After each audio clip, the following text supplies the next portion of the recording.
hamma smoking kiyish kerak. Nimaga? Ustoz aytadiki, smoking insonni tashqisida bo'lmaydi, aslida ichkisida bo'lish kerak.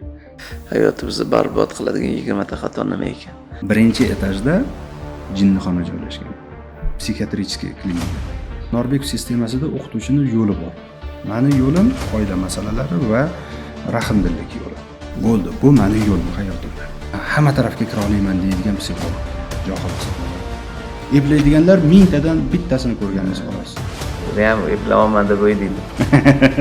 Hech kim yutmaydi, yutkazadigan odam bitta o'sha, kechira olmaydigan bo'lsa. Bu fizika olamida isbotlangan narsalar. Bo'ldi, bu meni yo'lim. 25, 26, 27 aprel Toshkent Windham mehmonxonasi. Ustoz Mirzakarim Norbekov va Shohrux Norbekov bilan 3 kunlik intensiv mashg'ulot. Chegarasiz muvaffaqiyat. Ushbu 3 kun sizga oldinga harakat qilishga to'sqinlik qilayotgan ichki to'siqlardan xalos bo'lishga, sizni joyingizda ushlab turgan to'siqlarni yengib o'tishga, tashqi yordamni kutmaydigan, imkoniyatlarni o'zi yaratadigan tadbirkor sifatida fikrlashni o'rganishga, ortiqcha bosimlarsiz va hech narsani qurbon qilmasdan oila va ish o'rtasida barqaror muvozanatni topishga, sizni o'sishga va oldinga harakat qilishga undaydigan ishonchli va hurmatli insonlar hamjamiyatining a'zosi bo'lishga yordam beradi. Bu oddiy intensiv emas. Bu yil davomida bor yo'g'i 3 marta o'tkaziladigan Ustoz Mirzakarim Norbekov qayta takrorlamaydigan, bilimlarini ulashadigan noyob tadbirlardan biridir. Batafsil ma'lumot menejerlarimizda. Assalomu alaykum azizlar. Biz har doim kalibr mavzusini, muvaffaqiyat mavzusini, mag'lubiyat mavzusini ko'taramiz. Bugun o'ziga xos dialog, o'ziga xos samimiy uchrashuv. Ko'plab soha mutaxassislari o'zlariga ustoz deb bilgan Mirzakarim Norbekovni allomai zamon sifatida qadrlashadi. Ularni insonlarning dunyoqarashida yangi salohiyatini, yangi pog'onaga olib chiqishida xizmatlari katta. Buyuk allomalarni tiriklikda qadrlang degandek, bugun o'zining sohasidagi qadr topgan insonlar sifatida bilishadi. Bugun biz Century Towers loyihasida Mirzakarim Norbekov farzandlari Shohrux akam bilan o'ziga xos dialogga bir reja qildik. Samimiy suhbatni guvohi bo'lasiz. Shohrux aka, assalomu alaykum. Assalomu alaykum. Sizni bugungi samimiy suhbatda ko'rganimizdan xursandmiz. Biz ham xursand. Shogirdlaringizdan bir yaxshi tashabbus chiqdi. Sizni intervyuga chaqiramiz deb. Aytib xursand bo'lamiz, mezbonlik qilsak deb. Lekin bu shunchaki intervyu emas, o'ziga xos dialog, insonlar salohiyati, ichki qarash, ichki dunyosini olib chiqamiz. İşte ko'p insonlar bilan siz va azizlar, otizlar shu mavzuni ko'p ko'tarib chiqdinglar. Insonlarning ichki dunyosini, salohiyatini, qarichini yangi pog'onaga chiqishini kuzatdinglar. Keling, mana shu mavzuni shu qirrasidan boshlasak. Nega haqiqatdan ham ko'p insonlar bitta ota-onadan tug'iladi-yu, lekin natija har xil. Yoki bitta maktabda, bitta sinfda, bitta kursda o'qiydi, natija har xil. Sizni kuzatuvlaringiz. Bizani kuzatuvda hozirgi O'zbekistondagi klubimizda ham juda qiziq narsani ko'rdikda. Aynan shuni ustida hozir ishlab kelyapman va bizani butun jamoamizdagi xodimlarni asosiy muammosi shu o'zi. Qanday qilib klubga keladi bizda shogirdlar.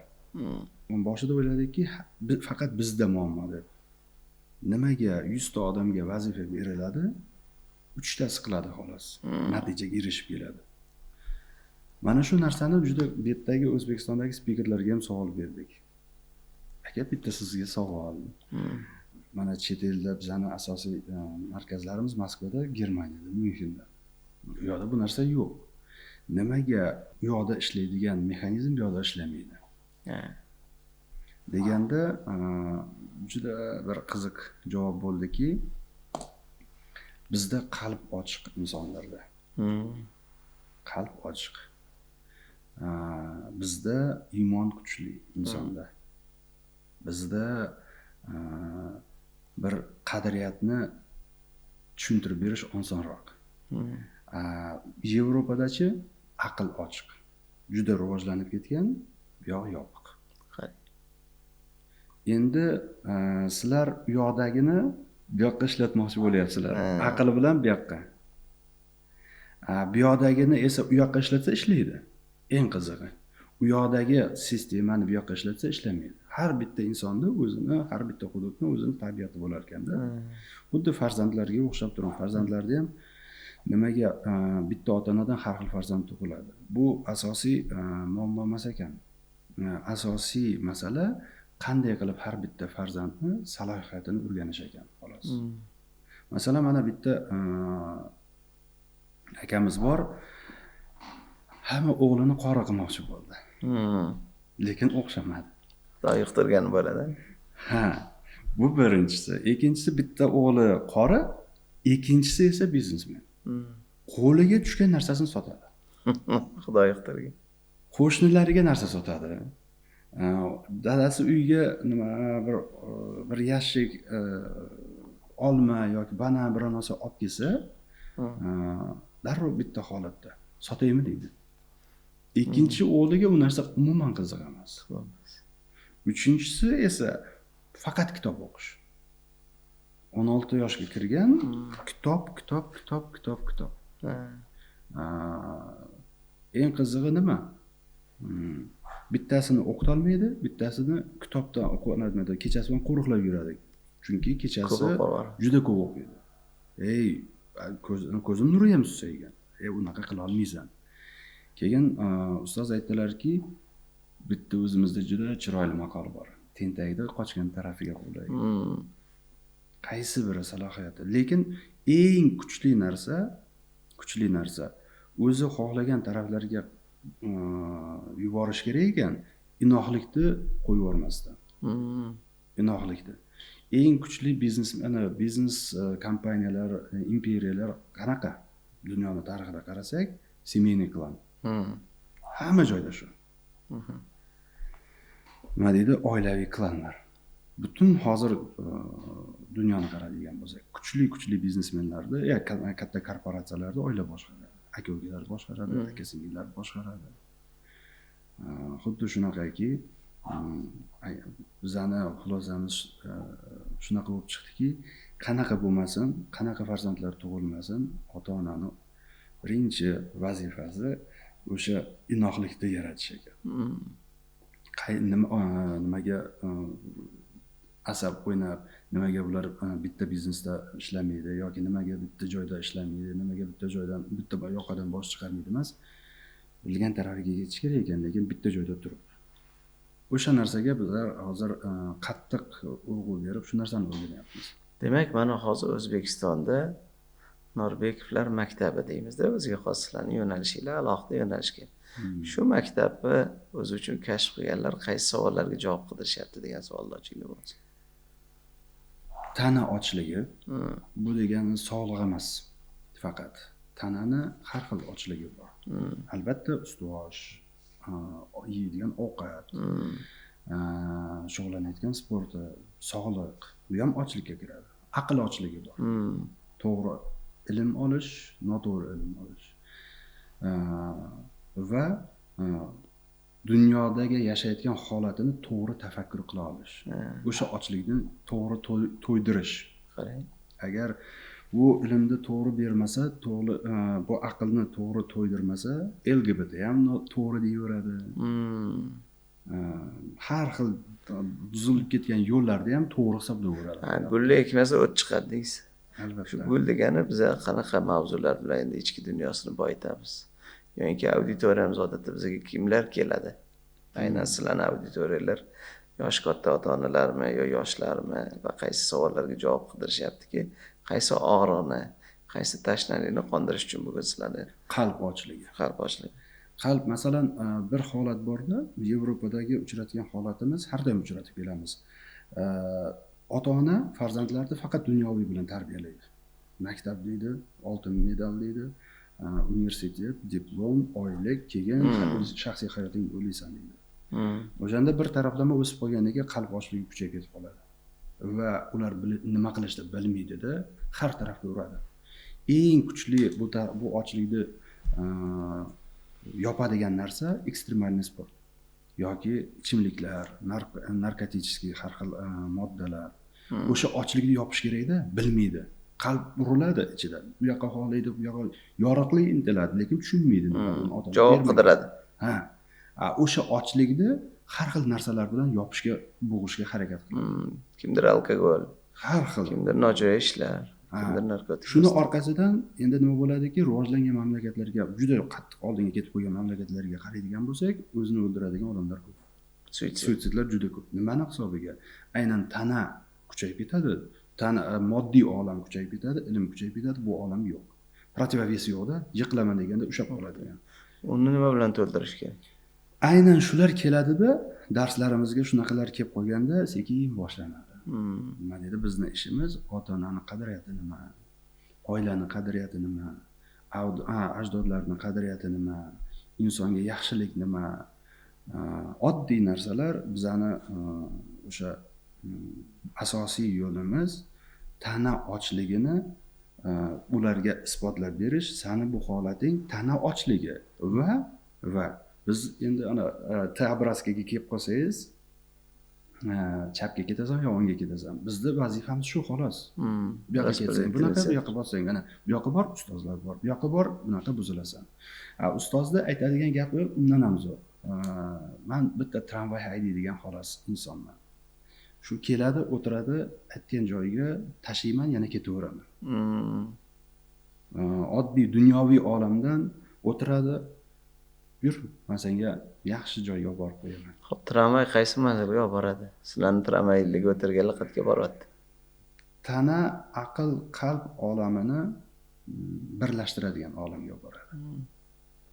Chunki ko'p insonlarda tana bir tarafga xohlaydi, aql bir tarafga, qalb bir tarafga, ruhiyat umuman bilmaydi qaysi tarafga ketishini, qaysi tarafni qo'llashni. Lekin haqiqatdan bog'liqlik bor-a, qarang, qalb, aql, ruhiyat. Shuni bir ochib beraylik. Menga haqiqatdan o'ylaymanki, ko'pchilikka qiziq bo'ladi. Tanani masalan asosan hamma omadga erishgan insonlarning hayotini qarasak, ular aynan mana shu tana, aql, qalb birlashtirishga juda ustasi bo'ladi. Ular qanaqasiga birlashadi? Aniq biladi tanani ustida nimani xohlayapti. Tana olamida, moddiy olamida, aql olamida nimani xohlaydi. Bir ilm bersangiz, aniq biladi, bu menga kerak emas deydi, menga kerak deydi. Ilmni ham ajratishni biladi inson. Qalb olamida esa nima ochligi bor? Iymon ochligimi, boshqa ochliklarmi biladi.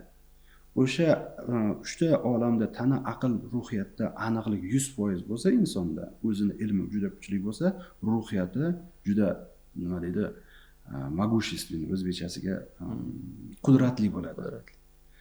Bu insonlarni aynan qiladigan, yuradigan yo'li o'sha jamiyatni o'zgartiradigan insonlar bo'ladi. Bir insonlar bo'ladi-yu, oldiga borsangiz, yoshligingizda bo'lgan, hozir hammamiz kattarib ruhiyatimiz kuchayadi. Yoshligimizda borib tanamiz titraydi, ruhiyati kuchli ekan buni deydi. O'zing bu insonni deydi.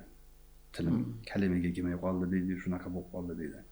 O'shanaqa insonlar hayotda juda ko'p. Aynan tana ochligi bor, sog'lig'i bor. Aqlda sog'lig'i bor, ochligi bor. Qanaqa sog'liq aqldagi bo'lishi mumkin? Har xil bema'ni ilmlarga to'lgan bo'ladi. Bu kasal aql bo'ladi. Hayotini to'g'rilamaydi, nima harakat qilsa, buzishga olib borib ketaveradi bu aql.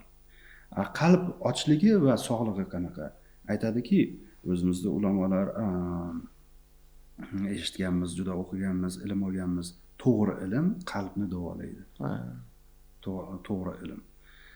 Mana shu uchta hududni sekin-sekin davolab borsa, ruhiyat juda qudratli bo'lar ekanda inson. Nima muhim bu yerda endi? Aqlmi muhimroqmi, qalbmi, ruhiyatmi? Uchalasi hammasi muhim. Qaysari mashina baloniga o'xshaydi. Qaygan tortib ketadi? Tana masalan tanani ayta olmaymiz-ku. Mana shu 5 ta barmoqda bunisi asosiy, bunisi asosiy emas.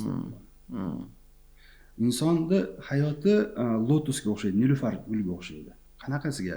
Bitta bargini chizib qo'ysangiz yoki qirib yorsangiz, butun gul nobud bo'ladi. Xuddi shunaqaki insonning hamma tarafi asosiy hisoblanadi. Xuddi agar 4 ta balonning bittasi dami chiqsa nima bo'ladi? Qiynaladi hayotda. Nimaga tortadi, bu yoqqa tortadi, bu yoqqa tortadi, yo yurish manziliga yetib bora olmaydi. Norbekov markazini asosiy vazifasi insonni o'zi bilan o'zini tanishtirish. Qanday tanishadi? Kelganlar o'zi bilmaydi. Masalan, hozir treninglarda qaraydigan bo'lsak, juda ko'p bir adashishlar bo'lyapti. O'zingiz ham mendan yaxshi bilasiz, hayot tajribangiz kuchli. Biznes yuritishga o'rgatamiz desa, tabibi ham kelyapti, yuristi ham kelyapti, buxgalteri ham kelyapti, hammasi kelyapti. O'zini sohasida qanday kuchli bo'lishni o'rganmayapti-da, qanday pul ko'proq ishlasam deyapti. Sohalarda oltin buzoqqa aylantirib tashlaganda, Muso alayhissalom vaqtida oltin buzoqqa sig'inadi-yu. Hozir hamma shunaqa, juda ko'plar sohasiga mana shunaqa sig'inib. Moddiyat ustuvor bo'lib qoldi. Masalan, men oddiy yaqinda shamol olib qoldim. Burnimda tifol bo'ldi, bor yudirgan bormoqchi. Yudirdim. O'zim meditsinadan ozgina xabarim bor, psixologiyadan xabarimiz bor. Menga 7 ta dori yozib beryapti. Hayron bo'ldim, nimaga kerak deb. Men endi u bilan bahslashga vaqtim yo'q, mayli, chiqib tashlab yubordim. Nima uchun? O'zini sohasini nima deydi? Sohasida menman deb yuboryapti-da hamma. Psixologga borsangiz, men taqdiringizni o'zgartirib yuboradi. Eng muhim ban. Menman. Hali yoshligimizda multik bo'lardi. Uxa, главный nos, главный хвост deydi. Xuddi shunaqa. Hozirgi zamondagi muammo bizni hozir kurashayotgan holatimiz, klubimizda ham shu narsalarga o'rgatyapmiz-da. Do'stim, tabibmisan, tabibligingni qil, lekin cho'qqisiga chiq. Psixologmisan, psixologingni qil, lekin cho'qqisiga chiq. Buxgaltermisan, buxgalter. Mana bitta buxgalterimiz bor. Aytayaptiki, men buxgalterman, kompaniyam bor. Qanaqasiga jamiyatga xizmat qilishim mumkin? Yaqinda o'shani shu narsa bilan juda qattiq ishlagan edik. Jamiyatga foyda berishni bilmayapsan, yo'q. Biznesmenlarda asosiy butun dunyoda, bitta O'zbekistonda emas, hamma joyda juda ko'p biznesmenlar bor shunaqa, cho'rni kasa olib boradi. Shuni to'g'ri tushuntirib bersak, to'g'ri tafakkur qilib bersak biznesmenga, tinchgina uxlaydimi kechasi, agar haqiqiy qonun orqali to'lasa, soliqlarini hammasini joyiga qo'ysa, hech muammosi bo'lmasa davlatning oldida, qonunbuzarlik bo'lmasa, zo'r uxlaydimi? Shu xotirjamlikni qalbiga yetkazib bora olasan? Ha, bora olaman. Shuni orqasidan ishonmadi birinchi. Qarang, halollikka ishonmayapti. Majburladik. Bo'ldi, shunaqa qilaman, lekin klientlarim qochishi mumkin. Nima bo'ldiki, 120 ta klient bo'ldi hozir kompaniyasida. 120 ta klient men sen bilan ishlayman. Nimaga? Jamiyatga foydang tegyaptimikan? Ha, tegyapti. Qanaqasiga desa, biznesmenlarga ozgina bo'lsa ham tarbiyam tegyapti degan. Hozir hammasi mazza qilib uxlayapti. Birontasinikiga kelib tekshirsa, qattiq ko'rgazmadan nima deydi? Tekshirish. O'sha tekshirishdan o'tadigan bo'lsa, muammo yo'q. Mazza qilib yashaydi. Klubda beradigan narsamiz mana shu. Hattoki farroshmisan? Kim Alloh taolo qanaqa senga kasb bergan bo'lsa, sendan bitta iltimosimiz shu kasbni oxirigacha qalbing bilan, yuraging bilan qilgin. Shunda omadga erishasan. Chigirtkaga o'xshab sakrab ketaveradi, 20 talab, 30 talab, 40 talab, 50 talab biznes ochadi, erishmaydi. Masalan, akam bilan biz kelishib olganmiz. Men aytganman, aka, meni asosiy yo'lim bu dars berish. Mol dunyo emas. Bilasiz, hayotim shunaqa. Dadamlar bizni shunaqa tarbiyalagan. Dadamlar o'zi ham xuddi shunaqa. Sizni yo'li, akam biznesga qiziqadi. Iqtisodga. Bizlar 100% kelishib olganmiz. Sizni yo'lingiz iqtisodmi? O'sha qurilish, ko'chmas mulk qilaverasiz. Cho'ntagim akam. 100%. Meni yo'lim, bu yo'lni zo'r bilamanmi? Aralashmayman. Nimaga? Bilamanki, aralashadigan bo'lsam, ilm sotarga aylanib qolishim mumkin. O'shandan qo'rqaman. Nechta odam keldi, qancha to'lash kerak? Yo'q. Menga qizig'i yo'q. 10 tami, 100 tami, 50 tami, 1000 tami o'tilaveradi. Klubda asosiy beradigan narsamiz mana shu kasbingga sig'inib bormagan. Vrachlar ham keladi, o'qituvchilar ham keladi. Mana bori hozir eng katta kasalliklardan bittasi psixologlar. Jamiyatda psixolog. Bu bor holat, bu tabiiy holat kelib chiqadi bu narsa. Lekin to'g'ri ishlata olmasligim. Qanaqasiga? Konsultatsiyalariga $1000 so'raydi soatiga. Yo'q, bo'lib ketdi. $500 so'raydi. Oilasi bitta konsultatsiyadan tuzalib ketadi. Zo'r baxtli bo'lib ketishi mumkin. Sababi qolishi mumkin o'sha psixolog. Lekin kela olmaydi o'sha oddiy oilalar. Nimaga konsultatsiya $1000 deydi. Yana qovus ichida men xalqqa, jamiyatga xizmat qilyapman deydi. Lekin nafsiga. Bizning asosiy vazifamiz mana shu kasbni yaxshi ko'rib, muhabbat bilan, mehr bilan qilish, soxtalik qilmaslik kasbida. Soxtalik qilmaslik. O'sha baribir boshqalar bizlar noz ko'rayotgan psixologlarda tirikchilik qattanlar qilishim kerak. Biznes modelim ommatan bepulga san'atkorga o'xshab YouTube'da konsultatsiya berib yoki ashlamay aytyapman. Konsertga o'xshab chochma qilib tadbirda 100 so'mdan beryapman. Endi shaxsiy bir soat vaqtimni qadrlamoqchi bo'lganlarga baronkam katta kvalifikatsiya uchun narxini shunaqa belgilaganman deganlar savolga nima deymiz? Haqiqatan mana shu uchun yaxshi bitta fursat. Bitta narsada bu narsaga ham biz rosa izlanganmiz, qaraganmiz. Endi o'zim psixolog bo'lib ularni qoralamoqchi emasman. Endi aytmoqchimanki, qayerda kasbda qanaqangi katta xatolari borda hozir bizda kuzatuvimiz bo'yicha. Aytadiki, to'g'ri deydi. Lekin oddiy odamlar uchun katta darslar ham qilib qo'yganmiz deydi. Darslar narxini qarasangiz, u yoqqa ham yaqinlashib bo'lmaydi. Oddiy holat. Bepuli bor. San'atkorlarni nimasiga o'xshatdik? Men endi yaqinda bu bahsga guvoh bo'ldim-da. Hasan aka, Farqiy Ozodbek Nazarbek bo'lsin, Yulduz Usmonova bo'lsin, Ulug'bek Rahmatllayev bo'lsin, ommatan jamiyatga bepulga xizmatini qildi. YouTube'da har qancha xohlasanglar bahramand bo'linglar. Tirigini ko'raman, 16 tashlasini eshitaman desangiz, konsertga boryapsiz. 500 ming so'mdan, 1 million so'mdan, 300 ming so'mdan chochmasini olyapsiz. Shunga yarasha endi niyat qildi, tug'ilgan kuniga yetdi, niyat qildi, to'yga yetdi, boshqa qildi degandan keyin talab va taklifimdan kelib chiqqan holda. Ijodni monetizatsiya qilish uchun biznes modelim nuqtai nazardan shuni talab va taklifdan kelib chiqqan holda ko'tarsa 1000 qilaman, ko'tarmasa 500 qilaman, ko'tarsa 2 ta birov, bo'lmasa bitta birov, bo'lmasa 4 ta birov. Daromad anaqam nima deydi? Kanalim faqat shu. Ma'qul bo'lgan oladi, ma'qul bo'lmagan havas qilib konsertga tushadi.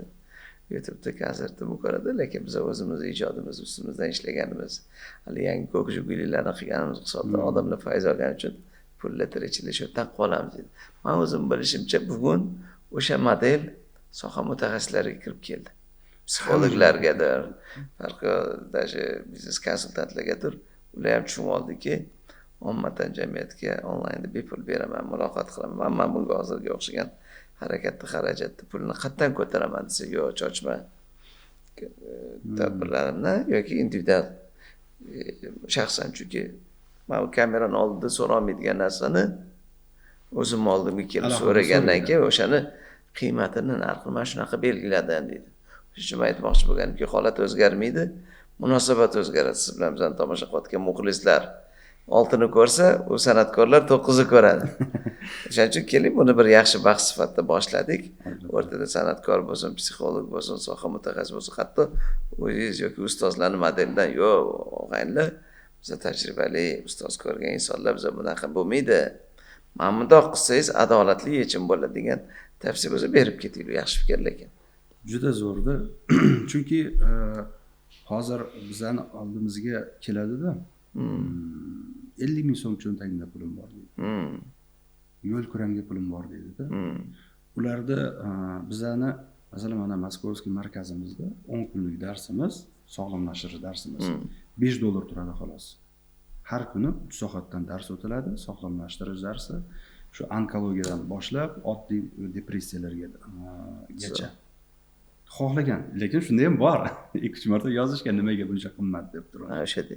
Qarangda, bu hazil xat bo'lmaganda. Hattoki shu darajada ham bor. Men Pozil Qorakam bilan 96-98-yil yurganman. Kimdir shu Pozil Qorakamga hozirgi ta'bir bilan aytganda 500 ming bersam pul olar ekan degan.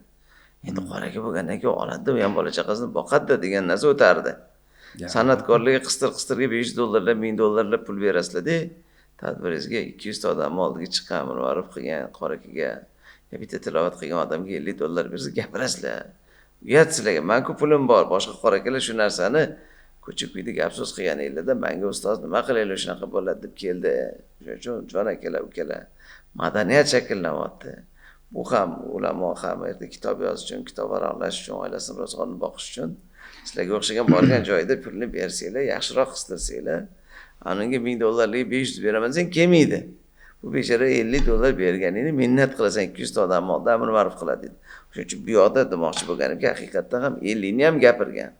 Ertalab amr ma'rufda $50 bersang gapirasan-u, kechqurun $500 ga kelmadi deb $1000 ga bo'lsa ham eng yulduz sifatida o'zing nomiga ishlaganiga berasan. Vaholanki 2000 ta odammi yo 1000 ta odammi yo 500 ta odammi bor ota-onaning duosini ol, qalbini ko'tar, boshqa qil deb chiroyli qulpi dilingga soladigan yaxshi amr ma'ruf qilib ketyapti. Shuncha odam rozi bo'ladigan, savob bo'ladigan tilovat qilib ketyapti-da. Shuni 50 gini oldimi? Yo 50 bermasa, 100 bermasa, 200 bermasa kelmadimi deb uyalmasdan qancha odamlar ulamolarning ustida bir g'iybat qilganinglarni guvohi bo'ldik. Beodoblik qilmanglar. O'shani ham oilasi bormi, bularni ham oilasi bordirlar. Men puli bor odam sifatida aytyapman, salohiyatim bor. Lekin endi ilm ahli kelgan odamni ham hozirgi ta'bir bilan aytganda biznes modeli tirikchiligi xizmatinglarni qilganda Alloh rizqini berarmikin dedi. Endi sizlarni $5 gapirgan ham gapiryapti. Mana buni 500. O'shancha har bitta mashinani o'zini muxlisi bo'lgandek Mercedes, Tico, Lacetti, Spark bu narxi ham o'zini xaridori bo'larmikin deyman-da. Shuning uchun $1000 psixologga $1000 klienti bormikin? Yo'q, psixologiya olamida, tibbiyot olamida, jamiyatga xizmat qilish olamida bu narsa yo'q o'z aslida. Dunyoviy ilm soatiga $1000 turmaydi. Dunyoviy ilm. Lekin boshqa aytayotgan haqiqatan ham men bu jamiyatga kelib o'sha amr ma'ruf qiladigan bo'lsa, joningizni bersangiz arziydi. Men eslatib o'taman, men psixolog emasman. Ushlagan $1000 dan sotgan emasman, lekin odamlarni hali battle'ga sabab bo'lsin, ko'rsatuv ko'pchilikka bir bahsga sabab bo'lsin deb bu mavzuni ochdim, lekin haqiqatan ham qiziqmagan siz fikringiz. Chunki nima bo'layaptiki, hayotda hamma tarafni pulga chaqib qo'yapti-da yoshlar.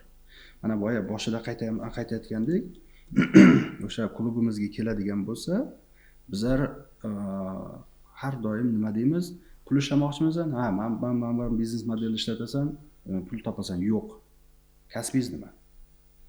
O'sha kasbda nima qildingiz hayotingizda? Sababini qildingizmi o'sha cho'qqisiga yetish uchun, professor bo'lish uchun?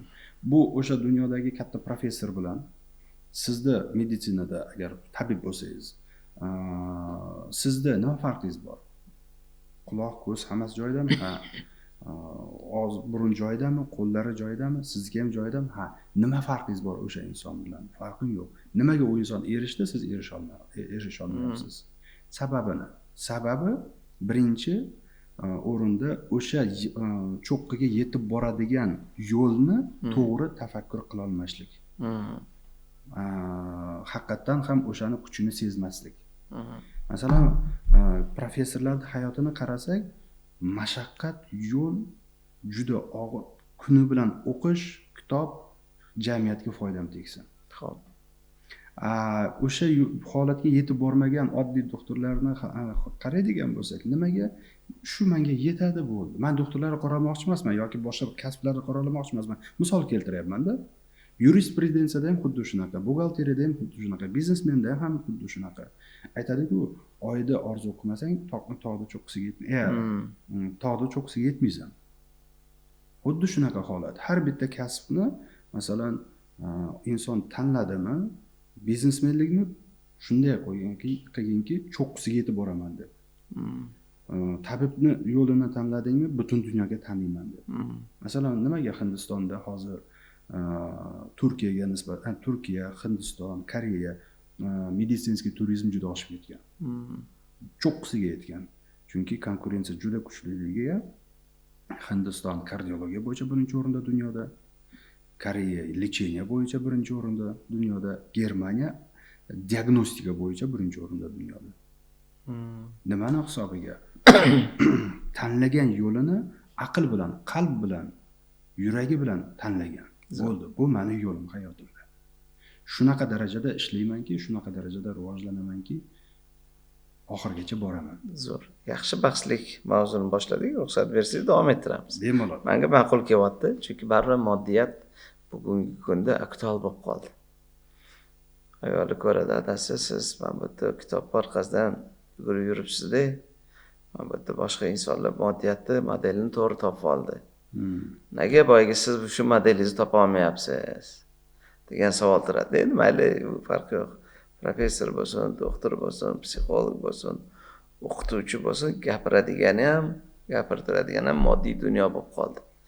Siz boya suhbatimizdan oldin bir yaxshi aytdingizda, yuqori cho'qqiga erishgan insonlar shu moddiyat emas, hayot mazmuniga, boshqa savollarga e'tibor qaratigan bo'ldi. Lekin pul ovqatga o'xshaydi-da.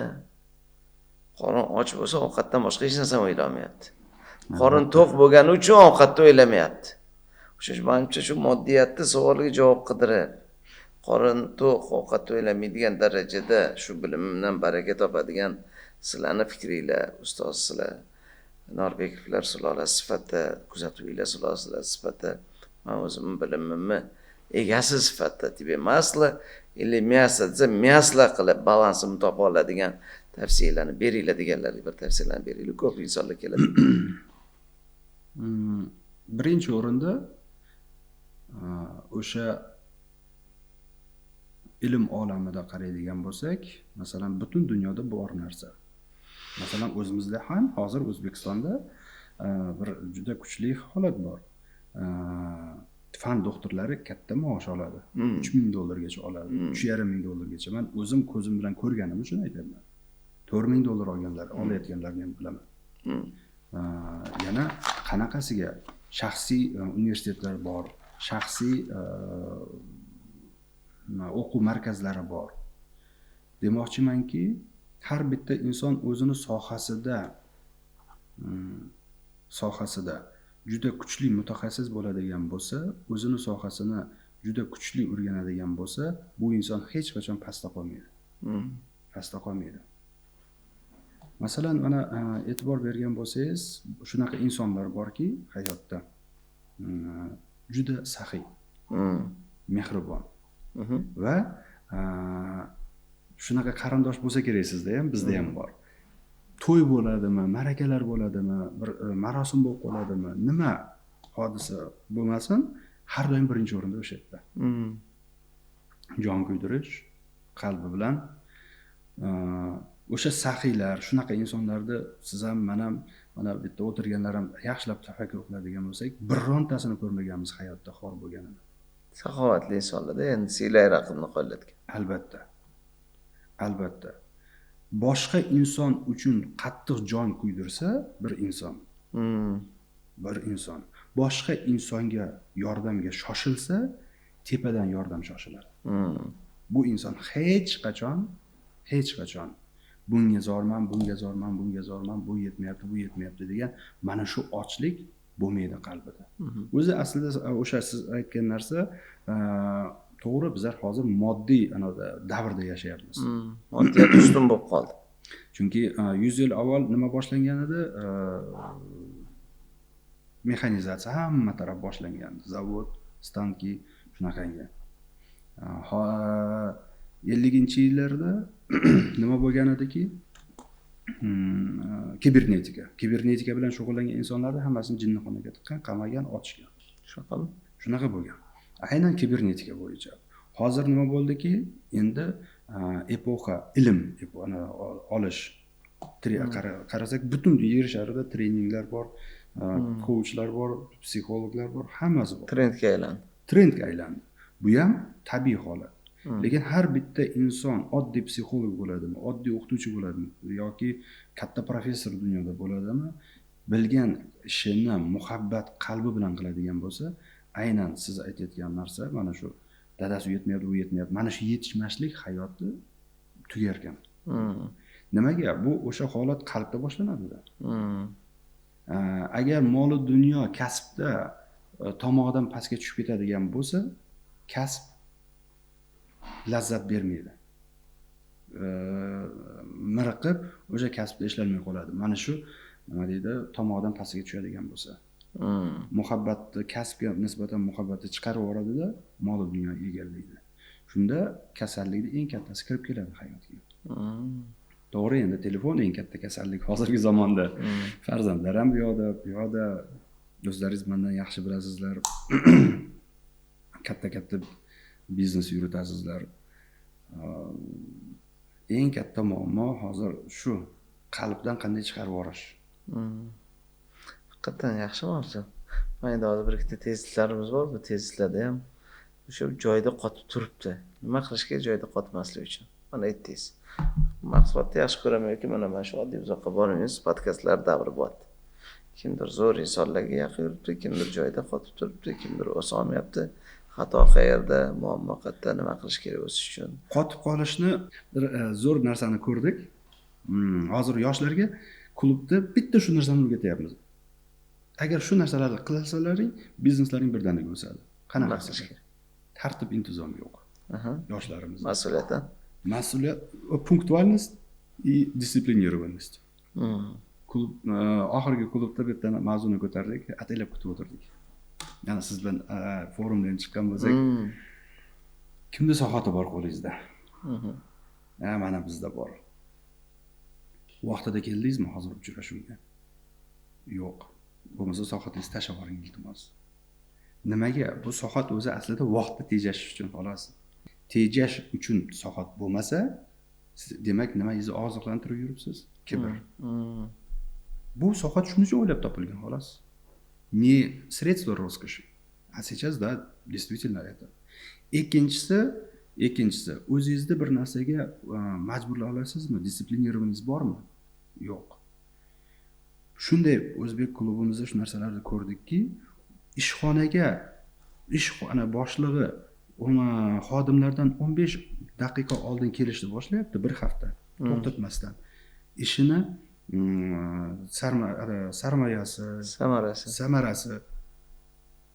samarasi x1,5, x2 ga oshyapti 1 oy 2 oy ichida. Vaqtida kelgani uchun xolos. Baliq boshidan chiriydi deydi-yu. Xuddi shunaqa ekan. Uchinchi holat qotib qolmaslik uchun qo'rqar ekanda inson bir o'zgarishdan. Masalan, juda ko'p ishxonamizda, o'sha klubimizdagi biznesmenlarda ishini oshishini hisobi biz ilm bermadik. O'zlari qildi shuni xolos. 5 kunlik ish vaqti o'tyapti xolos. Nimaga? O'zbekistonda 6 kun-ku.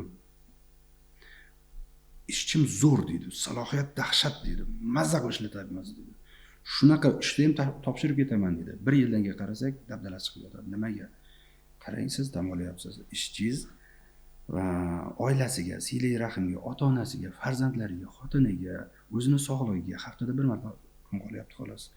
Keladi, uxlaydi, yarim kun yana shu narsalarga qolyapti. Yetmayapti, to'g'rimi? Siz-ku dam olyapsiz. Moralni charchash degan narsa bor. Zo'r, eng kuchli kadrlarda ham rasvosini chiqaradigan to'g'ri dam olishni qoidasini bilmaslik. O'tayapti 5 kunlikka. Qanday 2 oydan keyin so'rayapmiz, nima bo'ldi desak, eng birinchi sezgan narsam ishxonamda tekuchka yo'qoldi deyapti. Qanaqasiga ishchilar ketishni to'xtadi. Yo'qolib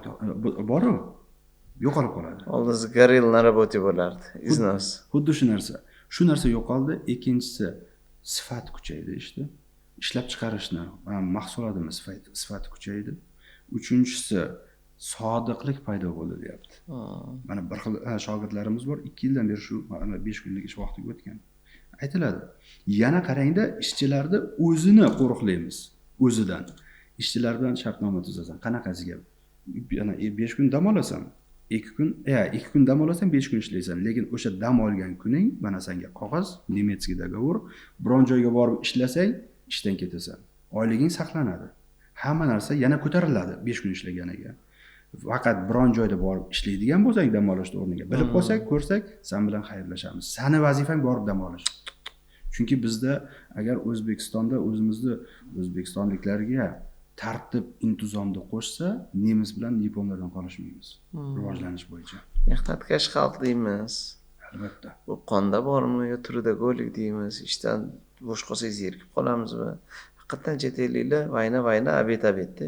Xuddi Bu shu. nima bilan DNK kulturli bir millatdagi bir qanaqadir Va kelib chiqishimizga bog'liq. SSR vaqtida meditsina orqali aniqlangan. Erkak kishi 8 soatda tiklanmaydi. 60 yoshdan tepaga o'tganda pensiyaga chiqish 100% shart. Ayol kishi 55 yoshdan o'tgandan keyin bo'ldi. С медицинской точки зрения человек не успевает за сутки восстанавливаться. 8 soatda Bo'ldi, meditsina aniqlagan 100%. Shu narsani qonunda qattiq ushlagan uchun tabiiy meditsina qonuni insonlar rivojlanib ketaveradi. Chunki tiklanib oladi-da. Endi bu yoqda ko'rib turibsiz, hozir 68-70 yoshga ham chiqarib tashlashdi. Germaniya Myunxenga boradigan bo'lsangiz, kafega kiradigan bo'lsangiz, yoshni ko'rmaysiz, hamma taraf oqsoch. Juda qo'rqinchli. Nimaga shu qonunni buzadi. Bizda esa erta pensiyaga chiqadi. Alhamdulillah bizda unaqangi iznashivание yo'q. Lekin 6 kunlik fiziologический ko'tara olmaydi. iznos bordi. Iznos juda kuchli bo'ladi. Yana eng kuchlilardan bittasi biznesmenlarga bitta narsa beriladi. Biz o'sha O'zbekistonda klubimizda shofyor olishga, haydovchi olishga sharoiting bormi? Ham bor. Bugundan boshlab o'tasan. Eng qizig'i samaradorligi 100%, 70%, 80% bir haftani ichida oshadi. Nimaga desak, rolda 70-80% quvvat, tanadagi quvvat o'sha qiyib o'tganga ketadi, so'kinadi, urushadi, san deydi, unday deydi-da, ish haqida o'ylanmas ekan. Ishga 70-80% quvvatsiz keladi. 1 soatlik yo'l, yarim soatlik yo'l bo'lsa-da so'rib bo'lgan bo'lar ekan. Endi bu o'nta odamdan bir 7tasida unaqa imkon yo'q, lekin imkoni borlar bu yoqqa o'tgani yaxshi. Imkoni borlar o'tishi majbur ekan. Majbur ekan nimaga? O'sha haydovchi juda katta kuchni saqlab qolishi. Men buni guvohi bo'ldim. Men o'zi shofer bilan yuraman. Bayram kuni, Navro'z kuni o'zim mashina haydadim, ikkita ishtirab ketdim. Aytdim, shofer bilan yurish vigidni ekan dedim. Chunki orqada qatib telefonli ishlarimizni hal qilaman. Oldda ham o'tirmayman shofer oldi. Orqada kelib yig'ilib qolgan Telegramdagi, Instagramdagi yoki boshqa masala bo'lsa qarayman. Bu hali sharoit bo'lsa, shofer mas'uliyati ham, stressi ham, energiyasi ham sizda biznes egasi sifatida samaradorlik yaxshi bo'ladi. Shunchaki menga qiziq, bizani tomosha qilayotgan insonlar, muxlislar, biznes egalari bo'lsangiz, siz o'zingiz rolda yurasizmi yo shofer bilan yurasizmi? Va sizni tavsiyangiz o'zini yurishlarini pluslari yoki shofer bilan yurish pluslari nimada? Izohlarda yozib qoldiringlar. O'ziga xos bir bahs bo'ladi. YouTube algoritmida like, dislike, bahs, podelitsiyalar ma'qul bo'ladi. Bu ham bir suhbatimizni ko'pchilikka ma'zur bo'lishiga olib keladi. Haqiqatan ham yaxshi mavzu. Bu odamda energiya, samaradorlikka olib keladi. Samaradorlik bir qanaqadir hayotda mazmunni ko'tarilishiga ta'sir qiladi. Ko'p mana klublar mavzusini aytdingiz. Sizlarning klubingizdan xabari borlar bor, xabari yo'qlar bor. Nima klub? Nima mavzularni o'tishadi? Klubga kirish shartlari qanaqa, talablari qanaqa, bularni ham ochib o'tinglar. Kimlar odatda keladi? Odatda keladiganlar birinchi o'rinda filtr bor klubimizda. Bilasiz, bu inson o'sish uchun mol dunyo hech narsa qilmaydi. Ichki olami, ruhiyati. Boya aytib o'tgandek, inson o'sish uchun ilm olish shart emas ekan birinchi o'rinda. O'zini tartib intizomga qo'yish kerak ekan. Tartib intizomga qo'yish kerak ekan. O'zini o'sha vaqtini tejash. Bu eng katta kasallik hozir. Biz aynan o'zimizni yoshlarning orasida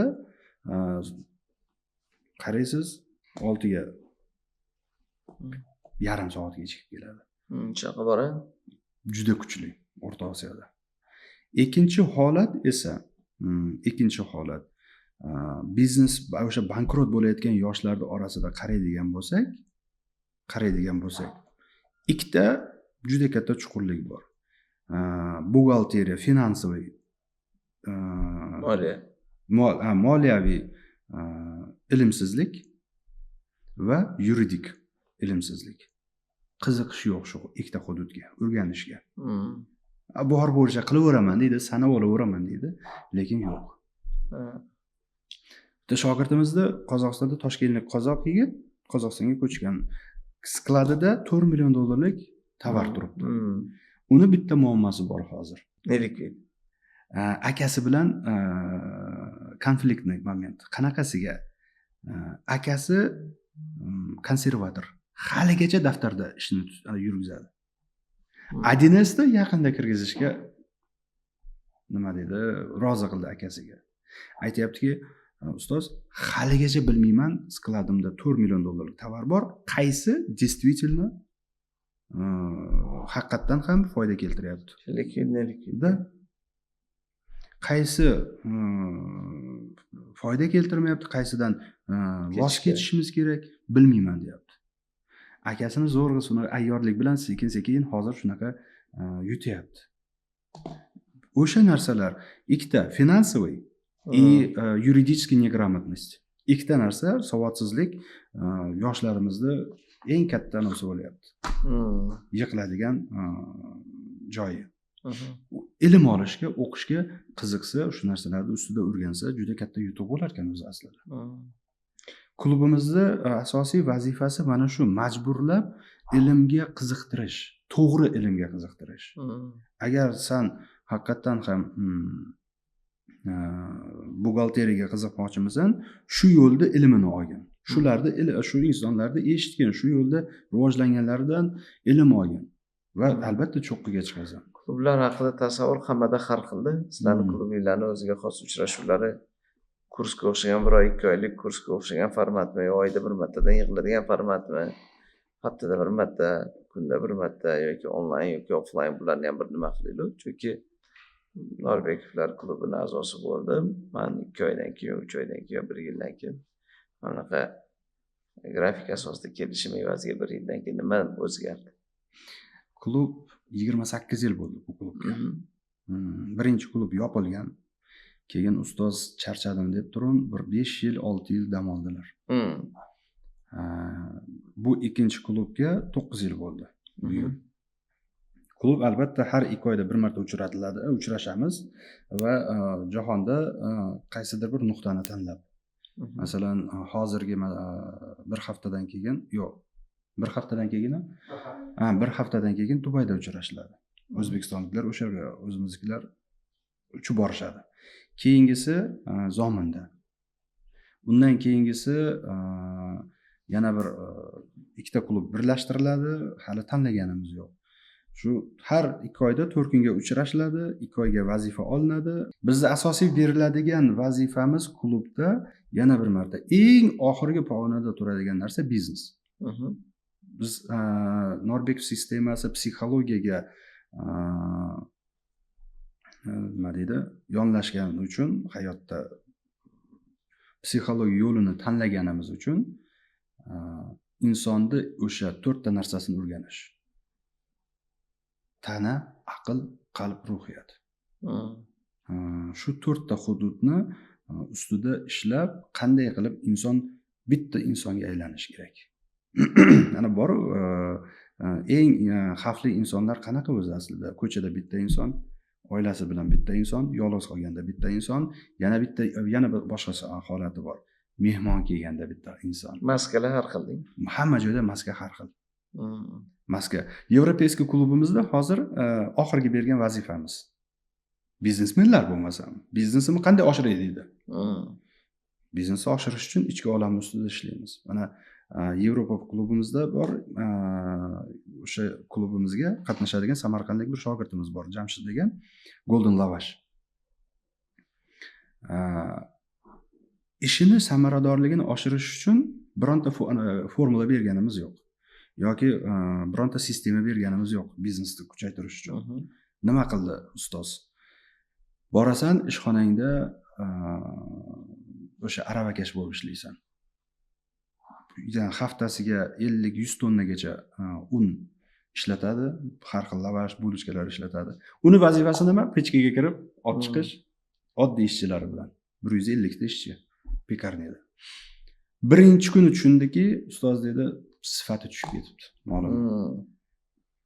shunday odam olib kelib, независимый ekspert olib kelib turib, to'liq 80% gacha hozir rivojlantirish o'zgartirdi ichidan. Bitta oddiy aravaga ustoz aytdiki, endi undan ham zo'r senga soha beraman. Quloq solasanmi? Bo'ldi. Bo'ysanaman. Akang, ukang, san farroshlik qilasan ishxonangda. Uchalasi hozir farroshlik qilib yuribdi. Katta o'sha zavodni xo'jayini. Nima o'zgarish paydo bo'ldi deganda, birinchi o'rinda ko'zga ko'rinmaydigan narsalarni endi ko'rishni boshladim. Men tepaga chiqib ketib qolibman juda. Oyog'i yerdan uzilgandi. Oyog'im yerdan uzilgan ekan. Yevropadagi klubimizdagi ishtirokchilarga hozir vazifa bergan ustoz. Bilasizmi qanaqa? McDonald'sga kirasan, Burger Kingga kirasan, restoranga kirasan, ko'chada o'sha Yevropada yurgan joyingda senda qo'lingda bitta paket bo'lishi kerak. Qanaqa paket? Buni hammaga ko'rsatmaysan. Perchatka, rezinoviy perchatka, yojik bo'ladi. Nima qilamiz? Tualet tozalaysan. Bir haftada menga farqi yo'q. Millionermisan, milliardermisan, katta biznesmenmisan, korxonamisan, pastga tushasan. O'shanda haqiqiy nima ayblaring bor, nimani ustida ishlashingni keyin ko'rasan. Yo'q, cho'q qiladigan uchun duxi yetmasa kerak. 100 tadan bittasi qilmaydi xolos, ikkitasi qilmaydi xolos. Bittasi qiladi o'ylam. Yo'q. O'zbekistonda 100 tadan bittasi qilsa katta gap. Endi bu ustozni yo'lida nima beradi? Nima qilish kerak? kibrni o'ldiradi. Hop, kibr kimga nisbatan o'ldiradi? O'ziga, o'zini hayotiga nisbatan. O'ziga nisbatan nimaga? Chunki ustozni o'sha oldida katta yurgan shogirdlarini samolyotda uchadimi, metroda yuradimi tanimaysiz. Mana bitta Qozog'istondagi shogirdi bor, Dilshod degan. 30 ta restorani bor. Ko'rsangiz salom bermaysiz. Endi xuddi shunaqa holatda yayo yuradi. Hech kim bilmaydi uni 30 ta restorani borligini. Nimaga? Ustozni birinchi yo'li nima? Hayotingni do'zaxga aylantirib tashamagin. Nima bo'lgan do'zaxga aylanadi? Hammani ko'zi tushmaslik. Faqat nima bu inson nima yeb yuribdi? Qarab bu inson nima dedi?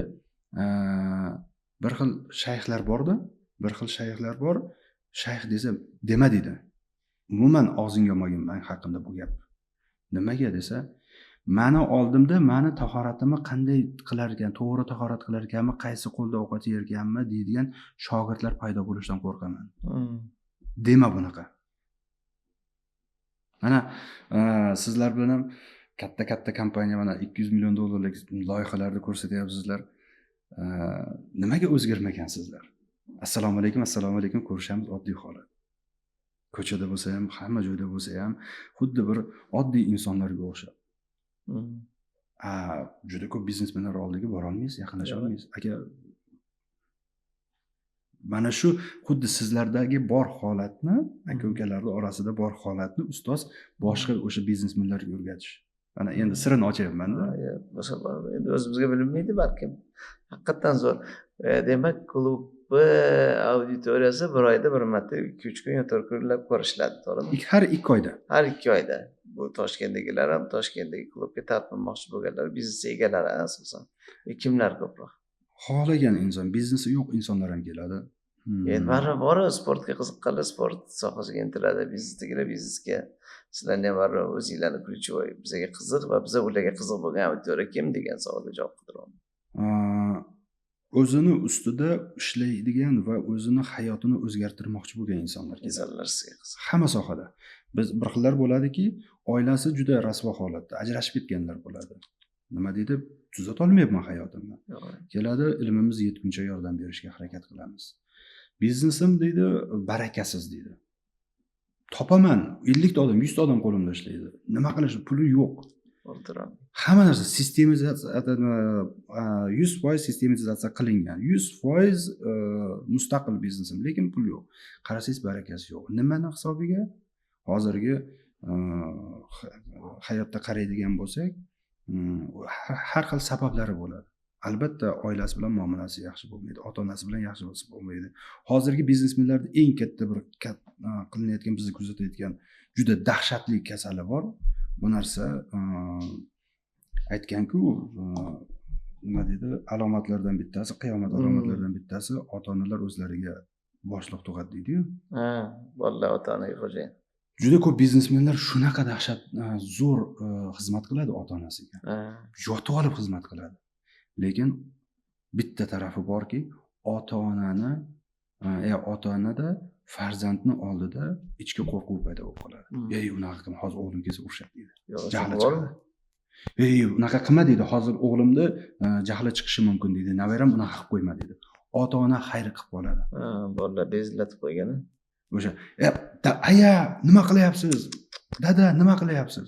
O'sha ishxonada ishlatgan ruhiyatini, qudratini uyga olib kirib qo'yadi. Zo'r tema.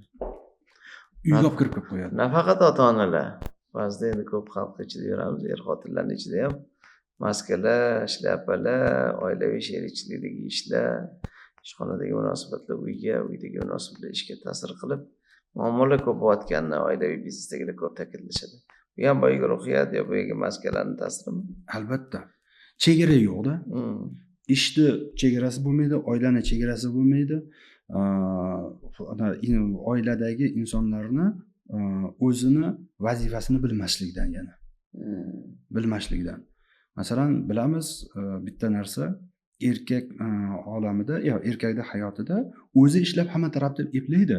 Agar yana bitta inson orqadan qo'llab-quvvatlab tursa. Ayoli. Boya aytgandek, biznesmenlarda o'sha yaqinda bo'ldiki, bir eshitib qoldimda, oldida o'tiribman. Ayasi aytayaptiki, dadasi o'g'lingizga ayting, men buni to'lab yuborsin deyapti-da.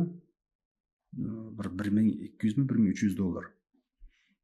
Men olib qo'ydim deyapti.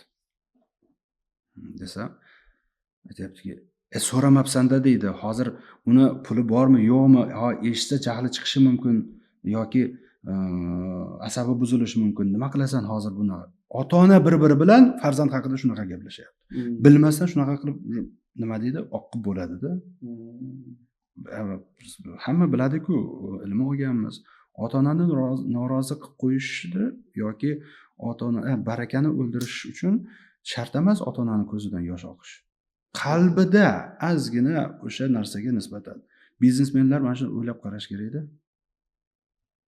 Biz ham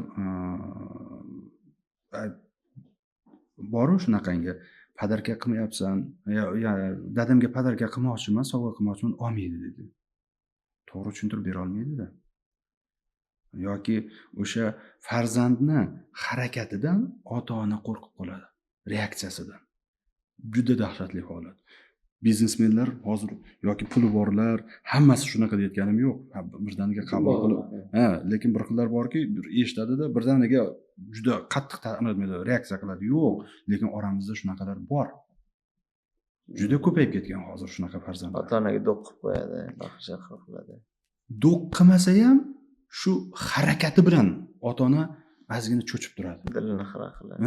Ota-ona farzandni reaksiyasidan cho'chiydigan bo'lsa, bu juda dahshatli narsa. Nima bo'ladi shuni ochib bering. Baraka yo'qoladi. Baraka yo'qoldimi, demak o'zing taftish qil. Albatta. Barakani o'ldiradigan narsa albatta bu nima? Ota-ona, oilaga, faqat o'ylaydiku ko'pincha ota-onaga noto'g'ri muomala deydi-da. Oilagachi, xotin bola chaqachi. Sani qo'lingga qarab turadigan xotiningga noto'g'ri muomala qilib barakaga erishadimi? Yo'q. Farzandlarga. Yana bitta holati bor. Yolg'on gapirish. Yolg'on gapirish hozir hammani vizitni kartochkasi bo'lib qolgan. Vizitni kartochkasi bor. Aka pul berib turing desa, cho'ntagida 5000 dollar turadi yoki 1 million so'm. Qancha kerak? 200 dollar desa, hozir ilojim yo'q-da deydi. Pulim yo'q deydi. Yolg'onni shunaqa qilib nonga surib yeyapmizki, nonga surib va rostgo'ylikdan qo'rqib qolganmiz endi. Qayerdasan desa, mana kelib qoldim deydi. Ayta olmaydi, qo'rqadi. 25 daqiqa vaqt ketdi. Uzr, men kechikib qoldim. Yo'q. Mana kelib qoldim deb o'zi uxlab yotadi uyda. Mana keldim deydi. Hamma joyda o'sha yolg'on mayda o'zi aslida bilamizki, katta yolg'on, katta ayb chiqsa, ko'ramizda o'shani to'g'rilashga harakat qilamiz. Chunki osonda bu narsa. Birdaniga qattiq ta'sir qiladi, qattiq uradi. Mayda yolg'onlar esa tomchib, tomaverib, toshni ham kesib tashlaydi. Xuddi mana shu narsani yo'qotadigan bo'lsa, inson o'zi xuddi kishandan yechingan bo'ladi. ozodlikka erishgan bo'ladi. Lekin mana shunaqangi yolg'on, rost gapirishdan qo'rqib qoladigan bo'lsa, bu katta bir kasofat insonning hayotida. Bitta zo'r mavzu. Endi bu borib yana o'sha baraka, yana ruhiyat, yana ichki dunyo ruhiyati. Albatta. Dars ketgan deymiz, ruhiyati tushib qolgan deymiz, shashti qaytgan deymiz. Bular hammasi bir-biriga bog'lanmaydi shundan. Hammasi bir xil. Chunki inson ruhiyati bir devorda teshib, bir to'sqinliklarda teshib o'tish uchun unga sharoit yaratib berish kerak. Tana, aql, qalb to'g'ri holatda turishi kerak. Masalan, nimaga aytiladiki, sog'lom tanada sog'lom ruhiyat? Bu bor narsa. Bu bor narsa. Mana klubimizda asosiy vazifasi insonni 495 ta tarafini to'g'rilash. To'g'ri sanab chiqqanimizda 495 ta ekan, 95 ta ekan. Qanaqasiga? Hattoki masalan, yeyotgan ovqati ham juda katta ta'sir qiladi. Mana hozir tasavvur qilingki, sizda juda bir muhim uchrashuv bor. Soat 5 da. Katta investorlar keladi yoki katta finansistlar keladi. Soat 4 da 5 da uchrashuv bo'lsa, 4 da oshni qo'y yog'idan urib yeb oldingizda kirib bordingiz. Qanaqa tutasiz? His qilasiz o'zingizni. Uyqu keladi. Nima deydi? Aqlda har xil fikrlar chalkashishni boshlaydi. Tetiklik yo'qoladi fikrlashda. Tanada umuman tuman paydo bo'ladi. Endi har xil holat. Masalan, bu narsani ko'rganmizki, Moskvada Petra Romanova degan ko'chada ustoz o'sha yerda eksperiment o'tkazgan. Ataylab uchastkovoylardan so'rab, xodimlarini jo'natib, bilinglar. O'sha rayonda qaysi uydan ko'p shikoyat bor? Bitta uy bor ekan. O'sha uydan shikoyat ana qo'ng'iroq bo'laversa, uchastkovoyning yuragi bezillab qo'ygan. Nimaga? Har kuni urush janjal, g'urbat, baqir-chaqir, bir-birini ur, so'kin. Nimaga? Birinchi etajda jinnixona joylashgan. Psixiatriskiy klinika. Endi uni ta'siri butun domga uradi. Bormi? Albatta 100% uradi. 100% bu narsa isbotlangan, ta'sir qiladi. Optimist oldida o'tirsangiz, kayfiyatingiz ko'tariladi. Pessimist oldida ko'tarsangiz, masalan, mana bizlar gemodializ, polinefrit bilan keladigan insonlar, gemodializda o'tiradigan insonlar, ularni chiqarish uchun chiqaramiz. Ilmimiz Allohga shukr yetadi. Qo'limizda 100% emas, lekin hammaga kafolat berib bo'lmaydi meditsina olamidan. Birinchi o'rinda ularga beriladigan talabimiz boshqa gemodializda o'tiradigan insonlar bilan gaplashmaysan. Nimaga? Bir-birini kayfiyatini o'ldirib qo'yaveradi. O'ldirib qo'yaveradi. Shuning uchun yaqinlashmaysan.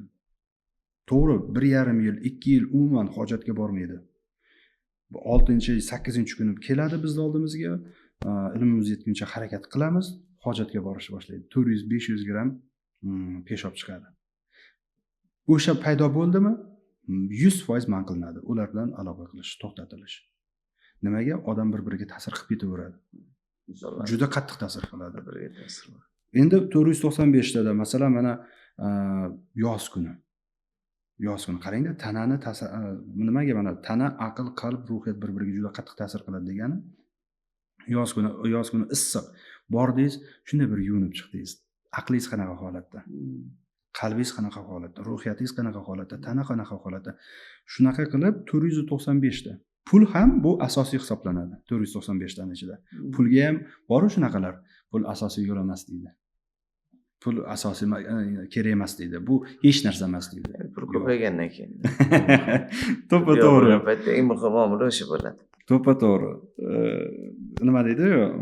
Ko'p pul ishlab turing, keyin hammaga aytib yuraman, pul kerak emas deb turun. Xuddi shunaqa ekanki, bola chaqa ham bu asosiy yo'l.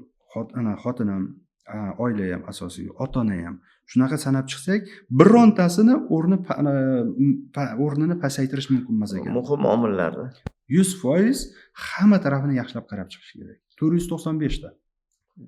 Klubimizda vazifasi mana shu narsani muvozanatini qilish. Klub haqida ko'p gapirdinglar, demak bugun klub e'tiborim jalb qilishga ta'sir qildi deyshadi. Klublarda bir oyda bir marta 3-4 kun yig'iladigan bo'lsa, nechta odam yig'iladi? u auditoriya mani o'sha klublarga talpinishimga ijobiy yo salbiy jihatlari qanaqa degan temani ham ochib o'taylik. Sizlarni aynan klubinglarda yig'iladigan paytda auditoriyada nechta odamlar yig'iladi? Bir yig'ilishda 50 ta, 100 ta, 1000 ta, 10 ta, 20 ta. Bizni chegaramiz 120 tadan 140 tagacha. 120 ta, 140 talik auditoriya qilib turasizlar har doim. Undan ko'piga harakat qilmaymiz, chunki bizlar iloji boricha har bittasi bilan gaplashib chiqishimiz kerak. O'sha 4 kunning ichida. Ustoz Individual, shaxsiy gaplashiladi yo bir ommadan dars formatida. savol beriladi, savoliga javob beriladi. Maksimal ravishda sifatimiz susayib ketmasligi uchun ustoz chegara qo'yib qo'ygan 120 ta. Bo'ldi, tamom. Oshilmasin. To'g'ri, endi bir yilda bir marta, ikkita, 3 ta klub yig'iladi. Unda 350 tagacha, 400 tagacha. Eng kamida 50 ta, 60 talik ham bo'ladimi yo 100 dan kam bo'lmaydimi? Bizniki 100 bilan 120 ta xolos. 120 talik formatda yig'ilib turaverasizlar. Ular bir o'ziga xos savol-javoblar yo qaysidir mavzularni nima ko'tariladi. Eng kami bor, kichik klubimiz bor. Bu ustozning o'zini shaxsiy klubi, o'zlari o'tadi. Bu yerda nechta odam? U yoqda 40 ta odam xolos, chunki Ularni farqi nima bu klublarda? u yoqdagi klubni farqi katta biznesmen shogirdlar. Ana boya aytib o'tdik-ku, ustoz menga mol dunyo qiziqmas. Menga endi bu dunyo. Kalibri boshqa, salohiyati boshqa inson. Xuddi shu o'sha qalb ochligi bo'lgan ochligiga Ular o'sha boshqa valnadagilar. to'ppa-to'g'ri. Yaxshi, zo'r. Haqiqatan ham zo'r klub mavzusi, chunki bu o'zinglar mana 1 yil ichida salkam 12 marta nima qiladi. Bu klubdan chiqib ketuvchilar va bu klubga kiruvchilar ham bo'lib turadimi? Albatta. Qaysi shartlar asosida klubga qabul qilinadi? Qaysi shartlar asosida yo sizlar bu klubga qo'ymaysizlar yoki deylik qaysidir faktorlarga asosan klubdan chiqib ketadiganlar? Klubdan chiqadiganlar faqat biznesni rivojlantiraman degan insonlar chiqib ketadi. Mol dunyoni orqasidan kelganlar chiqib ketadi. Klubda asosan qoladiganlar mol dunyo asosiy yo'l emas ekan deganlar qoladi. Qoyilman. Hali oldin san'atkorlar bo'lardi, kimdir muhabbat kuychisi deydi. Anvar Sanayev ko'rgan, kimdir ulamolarni ko'rsa diyonat kuychisi, yana kimlardir ko'rsak qadriyat kuychisi. Sizlar bugun demak qalb mavzusi yoki puldan tashqari keyingi valnadagi muhimi hayotda bir mazmunini qidirayotgan yoki hayotida halovatda xotirjamlik o'sha savolga javob qidirayotganlar, demak sizni o'zini o'sha polkasda ehtiyoji bo'lsa sizlarni klubinglarni o'zi uchun kashf qiladi. Bu klubga savollar odatda qanaqa forumlar orqali kashf qilishadimi yo YouTube'dami, Facebook, Telegram, Instagramdan sizlarni o'ziga e'tibor jalb qiladigan omillarni qanaqa yo'lga qo'yilgan? Bizni qiziqtiradigan yo'llar masalan men o'zimni shaxsiy statistikam bor. Meni eng qiziqtiradigan yo'lim bu oila qurishga yordam berish. O'zimni mana shaxsiy statistikam O'zbekistonda unaqalar kam, endi u shogirdlar orasida 253 ta bo'ldi. Erga berib yoki uylantirish. Bu uylanmaganlar yoki erga tegmaganlarmi yo hayoti boshqatdan buzilib ketib, boshqatdan o'zini juftini qidirayotganlar? O'sha aynan hayoti buzilib ketganlar ko'proq. Ikkinchi raund, uchinchi raundda bir boshqatdan hayot tajribasidan o'tganlar ekanda. Ajrashish bitta, ikkita bo'ldi xolos shu 253 tadan. Qanaqasiga quloq solmaganlar yana. Bunga tegmagan psixologiyadan analiz qilganda bu skrytый alkash. Bu senga ko'rsatmayapti, to'ydan keyin ochiladi buni. Qaragin, psixologiya portretini chizilsa shunaqa bo'ladi deb aytgan edik. Lekin shuni tanladi. 1 yildan keyin telefon qilyaptiki, ustoz shunaqa ajrashib ketdim. Nimaga? Siz to'g'ri aytgan ekansiz. Skrytый alkash ekan. To'ydan keyin ichishni boshladi bu. Menga ayb nima? Menda ayb nima? Yo'q, siz ayblamoqchi emas, men xatoim shu. Tan oldim. Mani yo'lim, ikkinchi yo'l esa bu kechirim, rahmdillik yo'li. Bizani mana har bitta Norbek sistemasida o'qituvchining yo'li bor. Mani yo'lim eng yoqtiradigan yo'lim o'sha oila masalalari va rahmdillik yo'li. Nimaga? Bildikki, inson o'sha biznesmenlarga ham shu narsani o'rgatamiz. Asosiy yo'llar. Inson sen meni kechir, men seni kechirib hayoti bilan yashash mumkin emas ekanda o'zi aslida. Kechirim yo'lda kechirimli bo'lishni 4 ta pog'onasi bor ekanda hayotda. 4ta pog'onasi bor ekanki, bu holatni kechirim o'zi eshitilishi oson ekan o'zi aslida. Kechirish qiyin lekin. Lekin bu hududga kirsa, inson o'zini taqdirini bir juda kuchli tarafga o'zgartirib yuborar Yo'q, ekan. menga qiziq bu mavzu. Oddiy bitta holat deganda, sen xafa qiling, men seni kechirdim, xafa qiling, kechirdim, xafa qildim, kechirdim. Yoki kechirdim yo kechir. Bu oddiy insonlarning hayoti ekan. Yuraverar ekan. O'zgarmas ekan. Ikkinchi, ikkiyuzlamachiliklarning yo'li ekan. Ikkiyuzlamachiliklarning yo'li kechirim olamida. Mana shu boya aytdik-ku, inson bitta odam bo'lishi kerak. Ko'cha, hayot, mehmon, oila hamma joyda har xil emas, maska har xil emas, bitta maska bo'lishi kerak ekan. Qiyin-da. Kechirim olami. Chunki hozir meni oldimda boshqa maskada shogirdlarga nisbatan ustoz, ota-onaga nisbatan farzandsiz, ayolingizga nisbatan turmush o'rtog'isiz, bolangizga nisbatan otasiz. Qandoq qilib bitta maskani yoqolmaymiz? Yo'q, u boshqa narsa. Masalan, Ushlab, u boshqa narsa. Bu rollarimiz. Biz aytayotgan narsa alohida har xil ayb ishlarni qilaveradi. Ko'chaga chiqqanda rollada so'kinadi, urushadi, orqasidan hamma narsani gapiradi. Mehmon kelganda undan zo'r inson yo'q. Undan zo'r inson yo'q. Oilasiga hammani oldida zo'r muomala, yo'qligida har xil muomala. Va shu ikkinchi holat esa ikkiyuzlamachiliklar yo'li ekanda. Men hech kimdan xafa emasman deydi. Men zo'r insonman. Men o'sha yildan beri deydi, birovga xafachilik ham yo'q. Bu shunday qaraydi-da, bu eshak deydi, bundan xafa bo'lamanmi deydi. Yana eshak ham deb qo'yadi. Bu hayvon deydi, bundan hayvondan ham xafa bo'lasanmi deb yana observatsiya qilib qo'yadi. Yana so'kib qo'yaveradi. Men yana bitta holat bor. Ahmoqlardan xafa emasman deydi. Ahmoq deb turib, yana xafa emasman deb qo'yadi. Bu uchinchi holat esa ustoz bizga 17 yoshimizda o'rgatgan akam bilan ikkalamiz o'tkazib olib, o'sha vaqt Moskvada ofislariga chaqirtirdilar. Yo'q kelinglaring, kelib ketlaring ishxonaga deb, biz yosh edik, o'qishda o'tirman bergan. Bizlar o'sha vaqtlar bir g'alati bo'lardik-da, ustoz nimaga bu mashaynik inson, firibgar nimaga oldida olib yuradi? Nimaga bunaqa inson? Biz keyin bildik. Har xil insonlarni ham oldida chidab olib yurar ekan, chunki ularda psixologiya portretini o'rganar ekanda. Professor inson hayotda psixologiya, doktor psixologiya, doktor meditsina, doktor filosofiya, akademik. O'shanda ustoz sezgan shekilli bizning holatimizda o'tiring o'g'illar. Bir insonni qalbida 1% nur taralib tursa, meni sizlarga beradigan nasihatim o'sha nur bilan gaplashasizlar. Aloqani uzmaysizlar. 100% ichi qora inson bo'lmaydi bu dunyoda. 100% ichi yorug' inson bo'lmaydi. Har bitta insonda har xil holati foizi har xil. Tushuntirib bera oldimmi? Tushuntirib bo'ldi, xo'p. 4-holat bor ekan, bular endi katta ustoz, katta bir pir ustozlarga tegishli holat ekan. Qanaqa ekanki, o'g'rimi, yomonmi?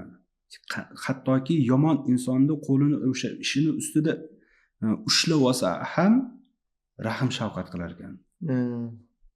Qanaqasiga? Dilini og'ritib qo'ymay, sharmanda qilib. Ushladimmi ayb ustida? Shu narsani yo'qotishga harakat qilaman, lekin oshkora qilib boshqalarning oldida bu insonni izzo qilib sharmandasini chiqarmaslik. Bu 4-holat ekanki, hammamiz endi shu holatga ilohim yetkazsin. O'sha insonni rivojlanish holati ham endi aslida bu holatlarga yetib borish uchun men kechirimli bo'laman deyish kerak emas ekan. Men rahmdillik, mehribonlik yo'lini tanladim deyish kerak ekan. Hamma bo'layotgan voqealar hayotda xuddi ariqda suv tizzangizdan keladi-yu, more po kolenom deydi.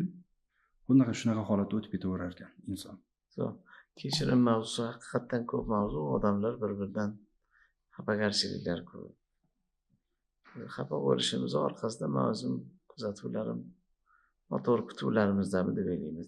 Kimdandir noto'g'ri kutuv qilamiz, shu kutuvimizni oqlamasa undan xafa bo'lamiz.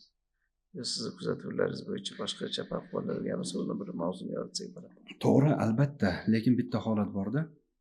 Bu yoqqa qaraymizda, men seni hayotda kechirmayman deydi. Shunaqalari ham bor. Osmon uzilib yerga tushirsin, kechirmayman deydi. Shunday bu yoqqa qaraydida, ey Allohim gunohimni kechir deydi. Hamma gunohimni kechirib yubor deydi. Yana qaraydida, seni kechirmayman deydi. Nima deyiladi bu? Endi bu ayb undami, ayb bundami? Kechirmayman deganning o'zida muammo. Ayb o'zida-da. Nimaga bunaqa darajaga yetyapti? Har bitta insonni o'zingiz tajribangiz hayotda manikidan ko'proq bilasiz. Ko'tarolmaslikdan ortig'ini bera olmaydi. Ko'tarilmaslikdan ortig'ini bera olmaydi. Chunki o'sha kechirimli bo'laman deydi-yu, lekin o'sha yo'lda tanlamaslikdan. O'sha tanlamaslikdan. Xuddi ko'chaga chiqib chiroyli kiyinamiz, zo'r o'zimizni tutamiz-ku, lekin uyga kelganda bo'ldi, bu yetadi deydi-da, yechib otib yuboradi-da. Endi bari yotay deydi. Chunki smoking mana klubimizda kiygizamiz-da, hamma smoking kiyish kerak. Nimaga? Ustoz aytadiki, smoking insonni tashqisida bo'lmaydi, aslida ichkisida bo'lish kerak. Smoking tutgandan keyin, kiygandan keyin, kostyum kiygandan keyin inson o'zini qanaqa tutadi? Olijanob tutadi, o'zini to'g'ri tutish kerak. Boshlamaydi, bu yoqqa kedamaydi-yu. Shalvarlari kiyib olgandan keyin o'ziga loyiq ko'rish mumkin shu qirralarni. Insonda o'sha rahmdillik, mehribonlik holati ichki holatga rahmdilligi ichki olamiga aylanishi kerak, hayotiga aylanishi kerak. Shunda hamma narsa ko'rmaydim deb o'tib ketadi. Endi mana xafagarchilik mavzusini ko'taramiz yana. Xiyonatning natijasida xafa bo'lganlar bor. Yana boshqa zarbalarni yegan, boshqa qilgan nima uchun kechirishim kerak deydi. Shunda kim yutadi? Hech kim yutmaydi. Yutkazadigan odam bitta o'sha, kechira olmaydigan. Kechirib qalbga yoqolmagan kuni yutadi, to'g'rimi? Chunki mana kuni kecha dars bo'lganida, darsda sabablar mavzusini ko'targan edik. Sabablar mavzusida, sabablar olamida yaxshilab qaraydigan bo'lsak, juda ko'p 99% muammoni inson hayotida o'zini qilig'i bilan olib kelgan bo'ladi. O'ziga bo'lgan dars. Albatta. Ayol kishi aytadi, men bunaqa bo'ldi, erim bunaqa tutyapti deydi, o'zini ko'rmaydi. Erkak kishi ayolim bunaqa tutyapti deydi, o'zini ko'rmaydi. Erkak nima deydi? Har bitta insonni mana bizda psixologiya olamida shuncha amaliy tajribalar bo'lgan bo'lsa, 16-yil ketyapti, dars berib yurgan bo'lsak, bitta narsani bildikki, 99% holatda insonni o'zi sababchi bo'lar ekan shu holat boshiga kelish uchun. Lekin bu holatni yomon deb turib tasavvur qiladi ko'pincha. Juda ko'pincha. Sabablarini agar sabab olamiga kiradigan bo'lsak, bu darslarimiz, mana bu yoki podkastlarimiz 1000 soatlab ham yetmaydi-da. Yetmaydi.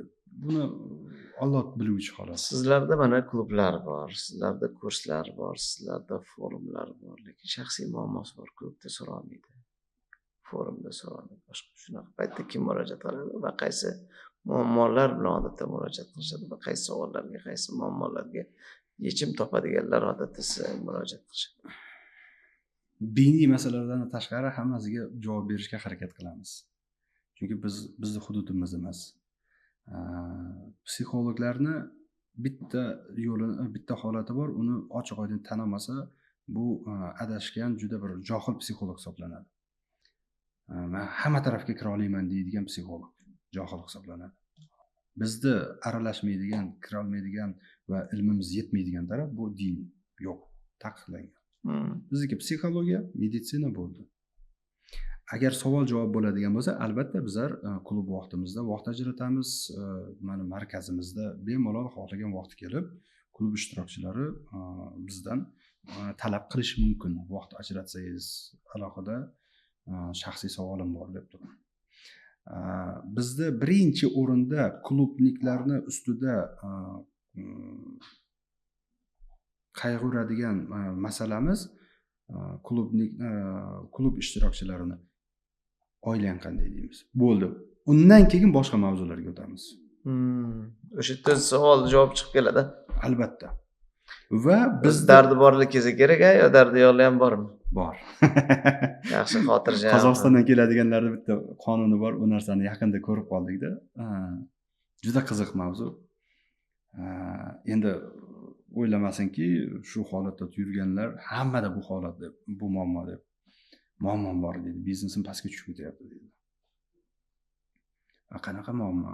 Shunaqa eplolmayman. 20 talab, 15 talab treningga qatnashdim. Biznes eplolmayapman. O'nglanmayapti biznesim. Nimadan? Savol bilan shunday o'tamiz sekin, yumshoqlik bilan. Oila bormi? Ha? Nechta? deb qoladi-da, ikkita deydi. Muammongiz qachon boshlandi deydi. Desak, 4 yil avval. Uylanganingizga necha yil bo'ldi desa, 4 yil deydi. Juda ko'p odam mana shu oilani ikkita qilgandan keyin muammo boshlamadimi? Yaxshi fikr, давайте опрос qilaylik. Oilasi ikkita bo'lgandan keyin muammosi boshlanganlarni qanchasini bilamiz, taniganlar? Izohda yozib juda ko'p. Yo'q, juda ko'p. u yaxshi bo'ladi deb o'ylaganda, ikkita qilsam deb. Nafsini orqasidan savob qilaman deydi-da yana. Deb o'ylaydi. O'zi birinchi o'rinda nafs turgan bo'ladi, 100%. Yana savobli so'zlar bilan upakovka qiladi. Shunda bilasizki, nima bo'ldi? Nimani hisobiga? U ikkita xotin olganning hisobiga emas, o'zi aslida. Asli eng katta sabab oraga kirib kelgan yolg'ondan kelib chiqadi. Baraka o'ladi, hamma taraf sinish boshlaydi. Ular janjallar, qayerdasan desa, yolg'onga gapirib chiqib ketadi. Ayta olmaydi-da, ikkinchiga ketyapman deb. Birinchisini oldiga ikkinchisini oldiga borsa, birinchini oldiga keta olmayman, ketyapman demaydi-da, yolg'on gapirib chiqib ketadi. Demak, hamma muammolar ikkita uylanganlarda yolg'onda. Yolg'on sindirib tashlaydi ko'pincha. Eplaydiganlar 1000 tadan bittasini ko'rganmiz xolos. Shuni ham eplamoqman deb o'ylaydi. Xuddi shu. O'zi biladi, Xudo biladi. Shu o'sha birinchi o'rinda klubimizga kelsa, ayol kishilar savol beradigan bo'lsa, erkak kishilar savol beradigan bo'lsa, asnov. Ildiz oilang yaxshimi? Oilang mustahkammi? Yaxshi desa, boshqa tarafga qaranadi. Agar bu taraf rasvoy raddi bola o'tgan bo'lsa, boshqa tarafga umuman qaramaymiz. Oldin bu masalani hal qilishga. 100%. Yo'q, uchta AliExpress check-up deymiz, poverxностный savollardan kelsa chuqurroq kirsangiz chiqib kelaveradi. Albatta, omadli insonda 3 ta ustuni bor-da. 3 ta ustun oyoqda turadi. Birinchisi oila, birinchisi sog'liq 100%, keyin oila, keyin biznes. Sog'liq bo'lmasa nima kerak? Hech. Oila rasvoy raddi bola bo'lsa nima kerak? Hech. Tatimaydi ham. Tatimaydi ham. Rossiyada bitta Kazanda shogirdimiz bor. Bola chaqasi bilan, o'sha xotini bilan o'zi bilan keladi-da. O'zi aslida xotini darsga kelgan. O'shandan keyin o'zi ham yetib kelgan. O'zi general bo'lgan, katta lavozimda. Bir kuni shunday aytganki, jonimga tegdi bo'ldi. Borib shunday ariza topshirgan, bo'shab ketgan. Va endi 1,5 yil kutgan uni bo'shatish uchun. Pensiyaga ham chiqmagan. Mani manshatimga keldi bu dunyo. Charchagan. Biznes ochaman degan. Hamma qarindoshi uni so'kishni boshlagan. Nimaga hammaga foydasi tegib turganda? 1 yilga yaqin uyda o'tirgan. Hech narsa xohlamaydi. Men biznes ochishni xohlamayman. Xotini ham hammasi sen noto'g'ri ish qilyapsan.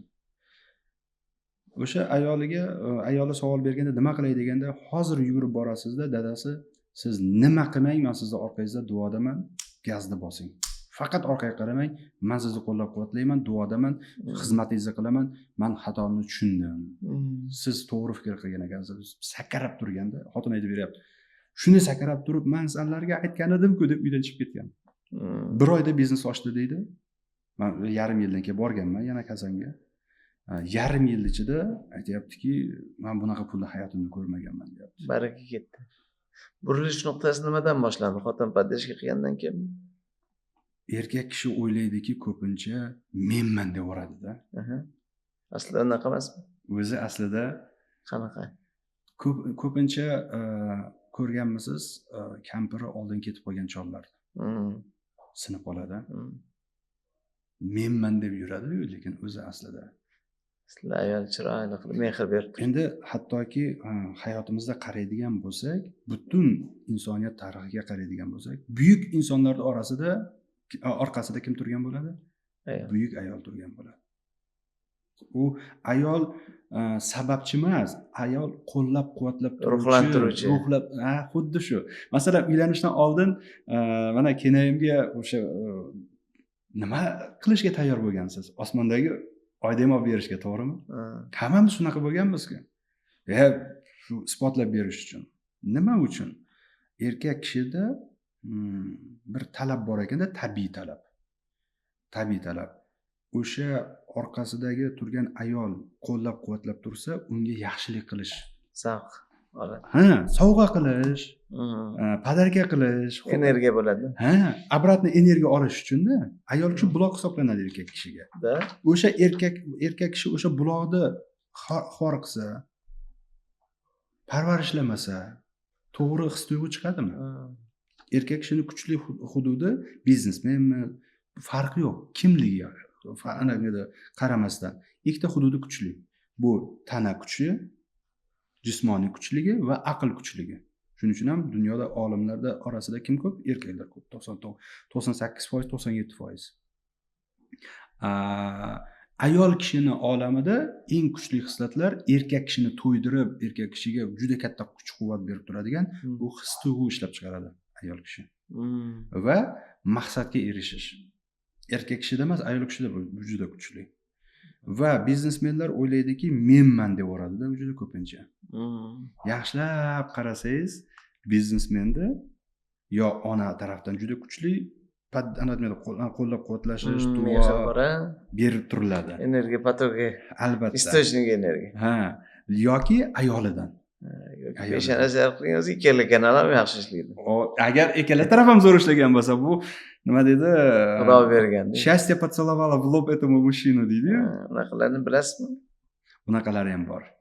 Unaqalari ham bor va unaqalarda masalan bir holat borki, eringni zo'r, kuchli, omadli qilmoqchimisan, 5 ta harakat bor ayol kishida.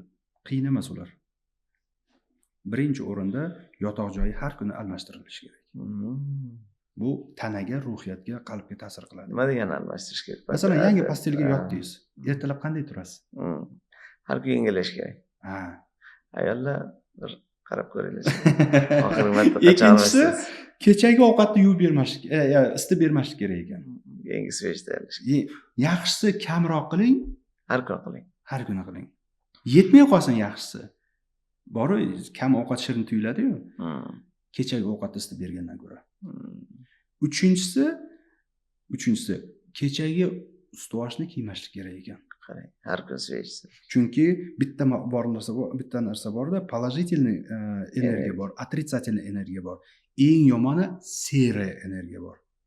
Seri energiya qanaqa? Yuvsangiz ham ketmaydi. Kechagi jahl qoningiz qaynab turgan vaqtda bironta inson bilan juda katta konfliktli holatga kirib qoldingiz, ust-boshingiz yozib oladi shu narsani. Bu fizika olamida isbotlangan narsalar. Lekin isbotlangan narsalar. Kir ust-boshni kiysangiz qanaqa kayfiyatingiz? Odamlar bir qaptalab kiyib yuradi. E'tibor bermaydi, nimaga kayfiyatim yo'q deydi, nimaga bunaqa deydi. Har kun keyin bir martadan yengillab tursa, o'sha yuvsa bo'ladi, yetadi shu narsani. Men borib shkafingizga to'ldirib tashlang deyotganim yo'q. Boshqa insonlar noto'g'ri tushunishi mumkin. Sanlarga gapirish oson yoki so'kish mumkin. Yo'q. Bu uchinchisi, to'rtinchisi esa erkak kishi uydan chiqib ketayotganda, men ketdim deganda ayol kishini kulgusini ko'rish kerak ekan. Yaxshi e'tibor berasiz. Eng zo'r o'zingiz deb qo'ysangiz bo'ldi. Men siz bilan oshxonadan gazini bosing. Oshxonadan bo'pti ketavering desa, mana o'zingiz ham men ham e'tibor berganmiz, mana uylanganlar bu yerda hech qaysi uylanmagan o'zi. Ayol kishini erkak kishi uydan chiqib ketayotganda ko'rsa, xuddi bir zo'r kayfiyat bilan ketadi. Zo'r kayfiyat bilan ketadi. 5-chi holat, albatta ayoli erini yo kostyumini yoki kurtkasini ustiga kiygizib qo'yish kerak ekan. Bu psixologiya olamida erkak kishiga qanot kiydirganday tuyular ekan. Zo'r gap. Bo'ldi, yetar ekan shu holat. Yetar ekan. Erkak kishiga endi shundan keyin bo'ldi, gazni bosing dadasi, odam adartirsa kuchi yetar. Erkaklar ham ketayotganda bitta ayolni tabassum bilan bitta o'pib qo'ysa, вообще zo'r bo'ladi. Yo, endi erkak kishining boshqa narsada. Yo, mana ko'p o'zi ayolni yaxshi ko'rgan, hurmat qilgan odamlar Qaysi yaxshi qoling deb bitta Klubimizda bitta- o'zlari bor. Klubimizda bitta mashq bor. Hmm. Erkaklarda nima deydi, ayollarga aytiladi, erkaklarga aytiladi. Ayollarga beriladigan vazifa har kuni erining oyog'ini yuvish. Ayol kishini kibrini sindirar ekan erga nisbatan. Qo'y. Shunda hammasi ayollar chapak chalish, erkaklar chapak chalishni boshlaydi. Yaxshi bo'ldi. Zo'r, rahmat otangiz. 1-0 bo'ldi. 1-0 deydi. Endi esa shu vaqtda aytiladigan, endi sizlar choyxonaga bir haftada necha marta borasizlar? Restoranga, u yoqqa bu yoqqa. Ha shu. Qachon sovg'a qilgansiz xotiningizga? O'ylab qoladi birdaniga izlaydida, mana ikkita Radar qidiradi. Перемотка qiladi qachon. Erkak kishiga esa har haftada bir marta vazifa. Gul olib boring bo'lmadi deganda. Ikkita gul qancha turadi? Mana liliyani olib boring. 150 mingdan 300 ming bo'ladi. 3 ta gul qancha turadi? Oddiy holat ekan xolos. Shunda biz shu mashq orqali oilaga ko'p vaqt ajratmaymiz, boshqa mavzularga kirishga vaqt ko'proq bo'ladi-da. Oila zo'r bo'lar ekan. Biznesmenlar ham qanchasi aytayaptiki, deydi, xotinim kayfiyati zo'r bo'ldi deydi. Biznesim oshdi deydi. Nimaga? Xotinni, oilasini holati farzandga ta'sir qiladi-ku. His tuyg'u ta'sir qiladi-ku. Ona juda ko'pincha bir xil vaqtda aniq biladi bolasi qayerda yurganini. Chunki svязь bor-da. Bolamni tarbiyasi buzilib ketadi deydi. Bolam quloq solmayapti deydi. Shuni yaxshilab qaraydigan bo'lsak, onaga, xotiniga noto'g'ri muomala bo'lyapti.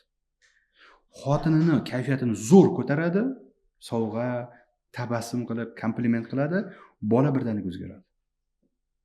Mana 1-2 hafta bo'ldi. Bor narsa. Maqsad degan shogirdimiz bor Qozog'istonda. Bu biznesmenlarga ham juda to'g'ri kerakli narsa ekanda. Bilmas ekanmiz, bu yoq buzilib ketar ekan, lekin sababini biz qilib turar ekanmiz-da.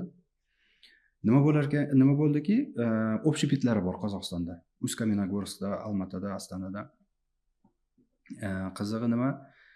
Klubga kelgandan keyin bilib qolindiki, biz klubda nima aytilamizki, insonlarga zarar beradigan biznesmen, la'nat keltiradigan biznes bilan shug'ullandingmi, avloding ham buzilib ketadi. Chunki u vaqtida ustoz 200 ga yaqin vino zavod, spirt zavodlarida o'shalarda direktorlarning, xo'jayinlarning hayotini o'rganganda. Nima bo'ldiki, birdaniga pivo sotardi общепитida. O'sha kuni borib tashlab yubordi hammasini. Sotmadi. Qarangki, nima bo'ldi? 3-4 ga o'qib yuradigan o'g'li Astonada fizika matematik shkola bor, maktab bor. Aytayaptiki, ustoz 3 oydan keyin, 4 oydan keyin o'zini aqli bilan kirib ketdi deydi. Eng qiyin kiradigan maktab. Almatada ikkita klub birlashganida bitta inson turdi, "Можно я? Men mumkinman gapiga qo'shilishga." Ha, xo'p. O'g'li deyapti, hozir o'sha maktabda reytingda 2-o'rinda turibdi. Nimaga? Qayerdan bilasiz desak, men o'sha direktorizam, o'sha maktabizam direktoriman deyapti. Qarang. Bitta harom narsadan voz kechgani uchun. Eng qizig'i nima bo'ldiki, 2 hafta oldin aytdi, nimani? Ustoz deyapti, hali davom etyapti bu narsada. Nimaga desak, Amerikada hozir o'g'limga Garvarddan boshlab birinchi 10 talikda turadigan universitetlar очередga turibdi, stipendiya berishga. Bitta ota o'zini hayotini, biznesmen o'zini to'g'riladi, taftish qilib to'g'riladi. Farzandi hozir aytayaptiki, ular очередga turibdi deyapti. Bizga kir, biz olamiz senga hamma narsani, sharoitni ham. O'zi o'qishingli qancha turadi? Joyingni ham, stipendiyani ham hammasini o'zimiz to'laymiz, faqat bizga kel deyapti. Zo'r mavzular bo'ldi, azizlar, aslida mavzu katta. Har bir ko'tarilgan mavzu chuqurroq kirish mumkin bo'ladi. Endi nasib bo'lsa bugungi suhbatlardan qaysi birlardan insightlar oldik, izohlarni yozib qoldiramiz. Men o'zim uchun, bizani o'zimiz auditoriyaga beriladigan formatdagi savollarga javob topishga harakat qildim. Qaysi savollarni berdik, qaysi savollarni bermadik, albatta izohlarda yozib qoldiringlar. Nasib qilgansa yana keyingi mavzularda qaysi jihatlarni yoritish tavsiya qilingan bo'lardingiz, izohlarda yozib qoldiring. Savollar menga yoki Shohruh akaga bo'ladigan bo'lsa, savollarni izohlarda yozib qoldiring. Yana keyingi ba'zi boshqa suhbatlarda boshqa mavzularni yoritishga harakat qilamiz. Qo'shimcha men so'ramagan, siz aytmagan yoki muhim mesajlar bo'lsa berish uchun yaxshi fursat. yana sizlarda bir qanaqa tavsiyalar bo'lsa. O'sha biza klubda uchrashadigan muammomiz, boya aytib o'tdik, qiyin bo'layotgan holat o'sha tartib intizomga o'rgata olish. Punktualность и дисциплинированность. Bir 20 marta sinab ko'rdik. Do'stlar, hozir tanaffus mana 14:25, 45 rob borasa 15 daqiqada 100% hammalaringiz shu yerda o'tirishlaringiz kerak. Kelishdikmi deymiz? Amal qilish. 100% deydi. Xo'p bo'ladi.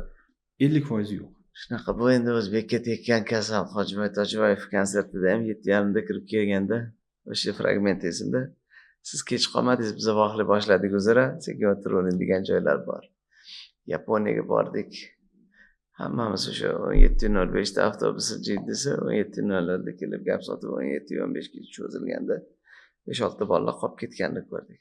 Немецкий расчет degan narsa boshqa narsa. Bizda 17:00 da avtobusga chiqishingiz kerak bo'lsa, 16:45 da avtobusga chiqamiz deb u yoqqa olib kelmasangiz, shunda ham 3 ta odam bo'lsa ham kechikib keladi deb shunaqa qilib yaponlar o'zbekka moslashganini ko'rdik. Bu menimcha bu hali qonunlar kirgan. Jon bilan chiqadigan bir o'zimizni bir millatga tekkan bir qanaqadir xato yo kamchiliklardan biri bo'lsa kerak. O'shacha hatto keyin faktor tadbirlarga 17:00 da boshlaymiz degan joyda tadbirimiz boshlanyapti deb 5 ta kamda 10 ta kamda 2-3 martalab eslatma qilamiz va odamlar kirsa kirmasa asosiy spikerdan oldin boshlandi degan bir qanaqadir anonslarimiz yo boshqa mavzularni beramizki tadbir boshlandi deb o'zbekchilik yana keyin kirib kelaverishadi. Hamma kirgandan keyin spikerga navbat beramiz. Buni biz endi 7 yildan ziyod faktor tadbirlarda ham boshqalarda ham ko'rdik. Bu shunaqa. Endi haqiqatan tajribali insonlar yo bir qanaqadir salohiyatli insonlarda bu boyasiz mana 14:00 da 20 minut oldin keldingiz. Bu haqiqatan hurmat. Mani o'zi intervyuga chaqirib o'tgan safar 2 da degan odam 2:30 da kirib keldi. Aytib bunaqa qilsang dedim, intervyuda o'taman. Chunki men sizga esingizda bo'lsa 3-4 marta alohida ta'kidladim-da. Oqibat qilib, hurmat qilib bo'ldi 2 da boshlaymiz desam, u bolalar 2 da keldi, o'zi 2:30 da kelmaydi. Yo'q. 2 da men intervyuga o'tirishim kerak. Oqibat qilib, hurmat qilib boshqa qildim, beodoblik qilib, uzr dedi. 15 minut asabbuzarlikdan keyin biz ham bir intervyu boshladik. Haqiqatan ham nafaqat yoshlar, balki tajribali insonlarda ham bu xatolarni kuzatganda oxiri keyin alohida tayinlaydigan bo'ldik. Bu ham bir edi. Vaqt bilan tuzalsa kerak. Bu juda men e'tibor berdikda qiynalyapmiz-da shu narsadan. Juda qattiq qiynalyapmiz. Bo'lmasa aslida shu tarafni joyiga qo'ysangiz bo'ldi, ishingiz 70-80% oshib ketadi. Lekin eplolmayapmiz-da. Hayot yaxshi o'rgatsa qimmatroq oladi. Samolyotga kech qolsa keyin biladi. Endi mana biz agar ruxsat bersangiz bitta savolim bor edi. Sizlar mana O'zbekistonda katta biznes yurgizasizlar. Mana bizlar esa Yevropada juda ko'p yuramiz. Hayotimiz shu yoqda-da. Hayotimiz shu yoqda. Bu yerga kelgan masalan shogirdlarimiz borda, biznes shogirdlar. Ularga O'zbekistonda nimaga e'tibor berish kerak? Shularda bir qonunlari bormi? Bu yerga masalan bir tanishimiz bor, Turkiyaga borib, yarim yil qiynalib yurdi-da. Fabrika ochishga. Bir 10 yil avvalida, bir 12 yil avvalida bilmagan ekanki, hali bunisiga boradi, bunisiga ofisiga boradi. Zo'r kuzatadi. Mashinagacha eshigini ochib qo'yadi, lekin u yoqqa o'tmaydi. Bildiki, oxiri yarim yildan keyin bildiki, bittasi aytib qo'ygan, Turkiyada boshqacha. Restoranga borsang, uyiga mehmonga uyingga chaqirsang, bu o'shanda ishga tushib ketadi. Deganda shu birdaniga borgan, restoranga chaqirgan, o'sha yerda qo'l qo'yilgan. O'sha investor bilan. Bu yerda qonuni o'sha millatni urf-odati shunaqa. Kulturni kod deydi. Kulturni kod. Bizda esa masalan Yevropeyskiy klubdan juda ko'plari keldida qiynalib qoldi bu yerda. Tushunolmadi. Mana o'zim ham hali, chunki bizlar u yoqda yurganmiz, ota-onamlar yaqinda keldi, bu yerda yashashganda, biz ham bir xizmat qilishimiz kerak, biz ham keldik birga. albatta farzandimiz 40 ga kirgan farzandlari u yoqda yurolmaymiz. Faqat ota-onani oldida qayerda bo'lsa. Mana shu savolga qanday javob bera olasiz? Bizga eng kerakli savollardan, javoblardan bittasida. Albatta, endi har bitta nimani o'zini spesifikasi bor. Munosabatlar marketingi baribir muhim. Bugungi kunda o'sha networking, bu klublar, bugungi kunda qiymat marketingi, hatto mana bugun bu yerda o'tirishimiz ham yoki mana Centers Development loyihasini Centers Tower showroomida o'tiramiz. Golden Lake degan loyihamiz bor, 2000 ajab xonadon va bu yoqda. Marketing mana shu loyihani o'zida 1 yil ichida $1 million ziyod pul marketingga ketdi. $200 million. Men endi keldim, ko'rdim, kuzatdim, turklar quradi, turklar boshqaradi, turklar sotadi, turklar marketing qiladi. Klassik marketing, ko'chada eventlar, ko'chada billboardlar boshqalar. Eng zo'ri qiymat marketingi, munosabat marketingi. Sizga yaxshilik qilsam, avtomatdan barakasi ajri keladi. Mana boya siz bilan tadbirga chiqishdan oldin bas ketdim. Har qanday klublar borki, Centers Towers loyihasida bepulga biz joy beramiz, bepulga biz sizga event zona beramiz. Sizniki bo'ladi, mana ustozniki bo'ladi. Bu o'zingizlarga bu yoki bu joylarda auditoriya qidirayotganda bugun yangilik bilan auditoriyani ushlab turish muhim bo'lib qoldi. Demak, biz qiymat beramiz.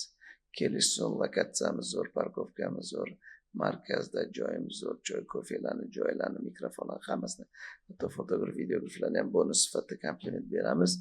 Klublar 2 yildan keyin manfaatlar chorrahasi sifatida bu salohiyatni ko'rsa, pul vatani bo'lmagandek manfaat qiymatni vatani bo'lmaydi, odamlar intiladi. Siz u yoqni bering, targetga ketgan pulni sizga boshqa bersak, odam bitta o'zi kelib bu yerda manfaatni ko'rsa, yana 2 yildan keyin 200 ming anaqa 5000 ta auditoriyasi bor. O'zbekistonda eng qimmat bo'lgan biznes markazi yo joyim bo'lsin, yo arenda bo'lsin, yo investitsiya bo'lsin, yo auditoriyam bo'lsin deganlarga hozirdan qiymat bergan. Bo'ldi, ko'chaga sarflanadigan marketingni bu yoqqa ikkinchisi varonka nuqtai nazaridan biz aytdik. Niyat, fe'l, keyin fe'lni o'zi ketmasdi anglar. Fe'l keng bo'lsa, boshqa narsa bo'lsa qiymat berib, qadriyat berib yoki buni o'zi endi aslida katta mavzu ekan, munosabatlar marketingi mavzusida xohlasangiz. Bugun Hasan akam mendan intervyu oldilar. Ikkinchisida boshqatdan yanigisida asli shogirdlarimiz ba'zida bizga ham undoq qilaylik deydi, mohiyatini tushunmaymiz. Yana bir marta men keraksa bonusni sifatida Shohruh akam mendan o'zlari uchun intervyu uchun menga mana bu masalalar qadrli desalar yana bir kunimni belgilaydi. Ikkinchi intervyuni oling, chunki bu yerda xuddi shunaqa bo'ldi. Ra'no Mo'minovadan bitta intervyuni men oldim. Ikkinchi intervyuni ular mendan oldilar. Chunki ular o'zlarining savollari bo'yicha o'zimga va mana auditoriyamga va mana kuzatuvchilarimga va shaxsan o'zimga qadrli degan savollarga javob topdilar. U ham adashmasam 100 mingga yaqin prosmotr bo'ldi.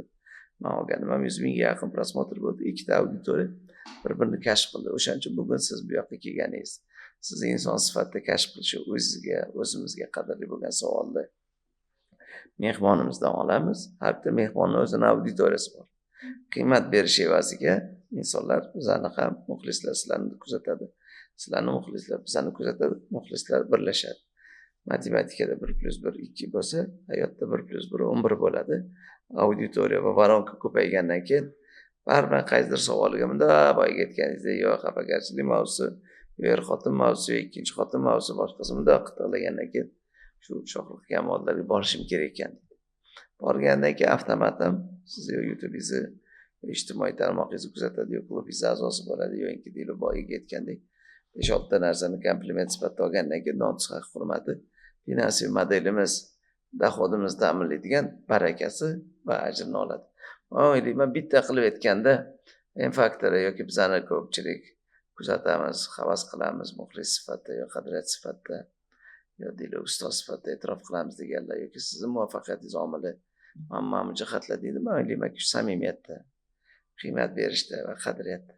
Shuning uchun men o'ylaymanki samimiyat marketingi, munosabat marketingi, qadriyat marketingi, qiymat marketingi, munosabatlar marketingi bugun O'zbekistonda eng muvaffaqiyat omili bo'ldi. Albatta u yoki bu odamlarga auditoriyasi keldingiz yoki mana hatto siz aytsangizki mani klubim bor. Klubingizda 100 ta 120 ta bo'ldi. Hasan aka xuddi shu klubni auditoriyasiga men boya aytdim, pastda shogirdlarimiz bor. Ular siz bahona boshqa odamlarga ham aytdim, klub borlar. Centris Towers'da marketing bo'limi menejerida Ziyodilla shogirdimiz bor. O'zimizni klubimiz tadbirlar qilsak bo'ladi, misli haftachilik bo'ladi. Shanba, yakshanba kunlar yo peshingacha biznes donishta klublarning uchrashuvi, yo peshindan keyingi ikkinchi qismi endi zaifga qilasiz, bepulga klubingizni yig'ing. Mehmon spiker sifatida bu podkastdan tashqari u auditoriyasi pul to'lab kelsa ham baraka top. O'ziga mehmon spiker sifatida bugun Hasan akam berdi, Husan akam yana kimnidir chaqirib tahlil qilsangiz sizni savolingiz va auditoriyangiz savol. Bu klub qiymat oladi, qadriyat oladi. Sizlarning o'zingizlarning shaxsiy manfaatinglar bormi? Albatta. Любой loyiha tekinga berildi. Uni banketni pulini kimdir to'laydi. Bu banketni pulini biz uchun Centris Tower biz to'laymiz. Bizning maqsadimiz 2 yildan keyin bu joy bitganda insonlar manfaatlar chorrahasi sifatida qalbida, ongida Centris Towers'ni bilolsin. 2 yildan keyin mavjuddagi 5000 ta auditoriyada o'zida manfaat ko'rsin, o'zida qiymat ko'rsin, o'zida salohiyat ko'rsin va biz boshqa marketingga otgan mablag' xarajatini bu qiymatga beramiz dedik. Mana sizga, ustozga, sizni tomosha qilayotgan insonlarga Centris Towers'da o'zimiz eventlarimizni, o'zimiz klubda uchrashuvlarni, o'zimiz podkastlarimizni, o'zimiz syomkalarimizni olsak bo'ladimi? Bo'ladi. Bu bo'ladi deganning orqasida bekorga boy aytdim, orqada Centris Towers turgani yo'q. Скажите, ребята, как его зовут? Desa Buratino degandek qalbda 25-kadrda o'sha brendga bo'lgan munosabat shakllanishi haq hurmat. O'shaning uchun o'ylayman qiymat marketingi hammamizni birlashtiradi. Мы с тобою одной кровью ты и я deydi. Sog' bo'ling. Biznesga kechirasiz gapingiz bo'ldim. Biznesga o'zimizni yoshlarga biznes olamida asosiy paydo bo'lgan 10 ta savolimiz bor-da bizda. Hozir shunga O'zbekistonda yoshlarga juda katta bir qo'llanma bo'ladigan 10 ta savol. Shuni tayyorlab qo'yganmiz o'zi. Aslida men boshida o'ylagandimki, ming bor uzr, noto'g'ri tushunganman bu narsada. Bo'lmasa keyingi agar xohlasangiz o'sha 10 ta savolni ko'tarsak, bo'ldi. 10 ta savolingiz va klubingiz a'zolarini chaqirasiz. Biz sizni savol javoblaringizni mana Alisher sayflarda, boshqa do'stlarimizda, Amerikalarda muloqot formatdagi klubni встреча qilamiz. Assalomu alaykum azizlar. Bugun biz 10 ta savolli qahramonimiz Farqiyo bo'lgan Hasan akam bo'lsin, ertaga Husan akam bo'lsin, Alisher akam bo'lsin, Murat akam bo'lsin. Siz bitta savolni 10 ta odamga bergan taqdirda ham 10 xil talqin bo'ladi. Siz u klub a'zosi sifatida klubdagi insonlarga qiymat berasiz. Auditoriyangiz uni video orqali ko'radi. Shu orqali sizga insonlar talpinadi. Albatta bugun spikerlar har biri shaxsiy brendi uchun ishlayotgan paytda 10 ta odamga aytsangiz 5 tasi vaqti bo'lmay qolsa, qaysidir sabablarga ko'ra imkoni bo'lmay qolsa-da, 3 tasi, 4 tasi, 5 tasi salomgalik oladi. Hattoki mana kontakt bormi? Kontrakt bor. Mana menga telefon qildilar. Tartibi qanaqa, qoidasi qanaqa? Aytdim, bismillahirrohmanirrohim. Tartibi yo'q, fe'l keng, akuna matata. Siz so'radingiz. So'ragandan aytyapti, tashkiliy masalasi bormi, xarajati bormi, harakati bormi? Hali guli-guliga tushdi, okey dedik. Ba'zida bo'ladi, albatta masalamiz ko'p, boshqamiz ko'p. Shogirdlarimiz orqali chiqishadi, ularga ham masalan qatori masalan o'rnatilgan tartibda tashkiliy masalalarni tushuntirib qo'yishga bunaqasi bo'ladi.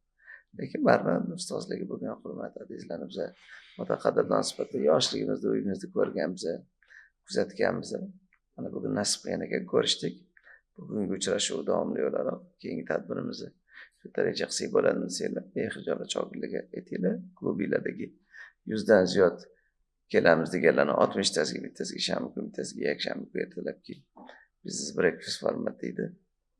9 dan 12 gacha boshqa qilsanglar muloqot bo'lsin. Bizga auditoriya kelishi, insonlar bir-biridan qiymat olishi qadrli bo'ladi. Bizda bir markazimizda bir kichkina bir savol bor. Sovg'amiz bor, shuni bir arzimagan. Ustozning kitoblari juda qadrli. O'ylaymizki, o'qigansiz. Menga juda zo'r qadrli mavzu bu. Tana ruhiyat tarbiyasi bu juda muhim. Ya'ni eng aktual o'zi yosh o'tgandan keyin energiya mavzusi bo'lib qoldi. Biz juda ko'p temani ocha olmadik. Energiya mavzusi men uchun bugun prioritet mavzu. Energiya bugun yosh o'tdi. Onkologiya bo'ldik, sevib yuramiz, lekin tanaku ham ruhiyat juda muhim.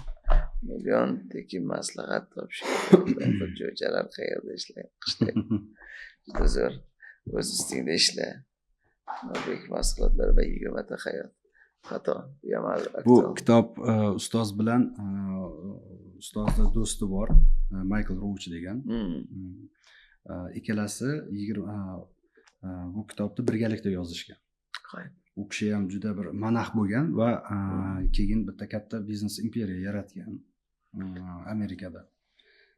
Shu ikkalasi juda bir yaxshi inson, mana bu Maykl Rouch. Dunyoni suv bossa o'rdakka yig'am deydi-yu, shunaqangi insonda hayoti, qalbi o'rgatishi, xuddi bir mol dunyoga boya aytib o'tganimizdek qaramaydi, bu eng asosiy yo'l deb. Insonni hayotini to'liq qaraydigan insonlardan bittasidir. Bironta bu asosiy emas, bu asosiy deydigan inson emasda. O'zingiz hammasini o'qigansiz. Albatta. Men xursand bo'ldim. Alloh nasib qilsa yana suhbatlarni davom ettiramiz. Rahmat. Alloh rozi bo'lsin. Sog' bo'ling. Rahmat. 25-26-27 aprel Toshkent Uinthem mehmonxonasi. Ustoz Mirza Karim Norbekov va Shohrux Norbekov bilan 3 kunlik intensiv mashg'ulot. Chegarasiz muvaffaqiyat. Ushbu 3 kun sizga oldinga harakat qilishga to'sqinlik qilayotgan ichki to'siqlardan xalos bo'lishga, sizni joyingizda ushlab turgan to'siqlarni yengib o'tishga, tashqi yordamni kutmaydigan, imkoniyatlarni o'zi yaratadigan tadbirkor sifatida fikrlashni o'rganishga, ortiqcha bosimlarsiz va hech narsani qurbon qilmasdan oila va ish o'rtasida barqaror muvozanatni topishga, sizni o'sishga va oldinga harakat qilishga undaydigan ishonchli va hurmatli insonlar hamjamiyatining a'zosi bo'lishga yordam beradi. Bu oddiy intensiv emas. Bu yil davomida bor yo'g'i 3 marta o'tkaziladigan ustoz Mirza Karim Norbekov qayta takrorlamaydigan, bilimlarini ulashadigan noyob tadbirlardan biridir. Batafsil ma'lumot menejerlarimizda.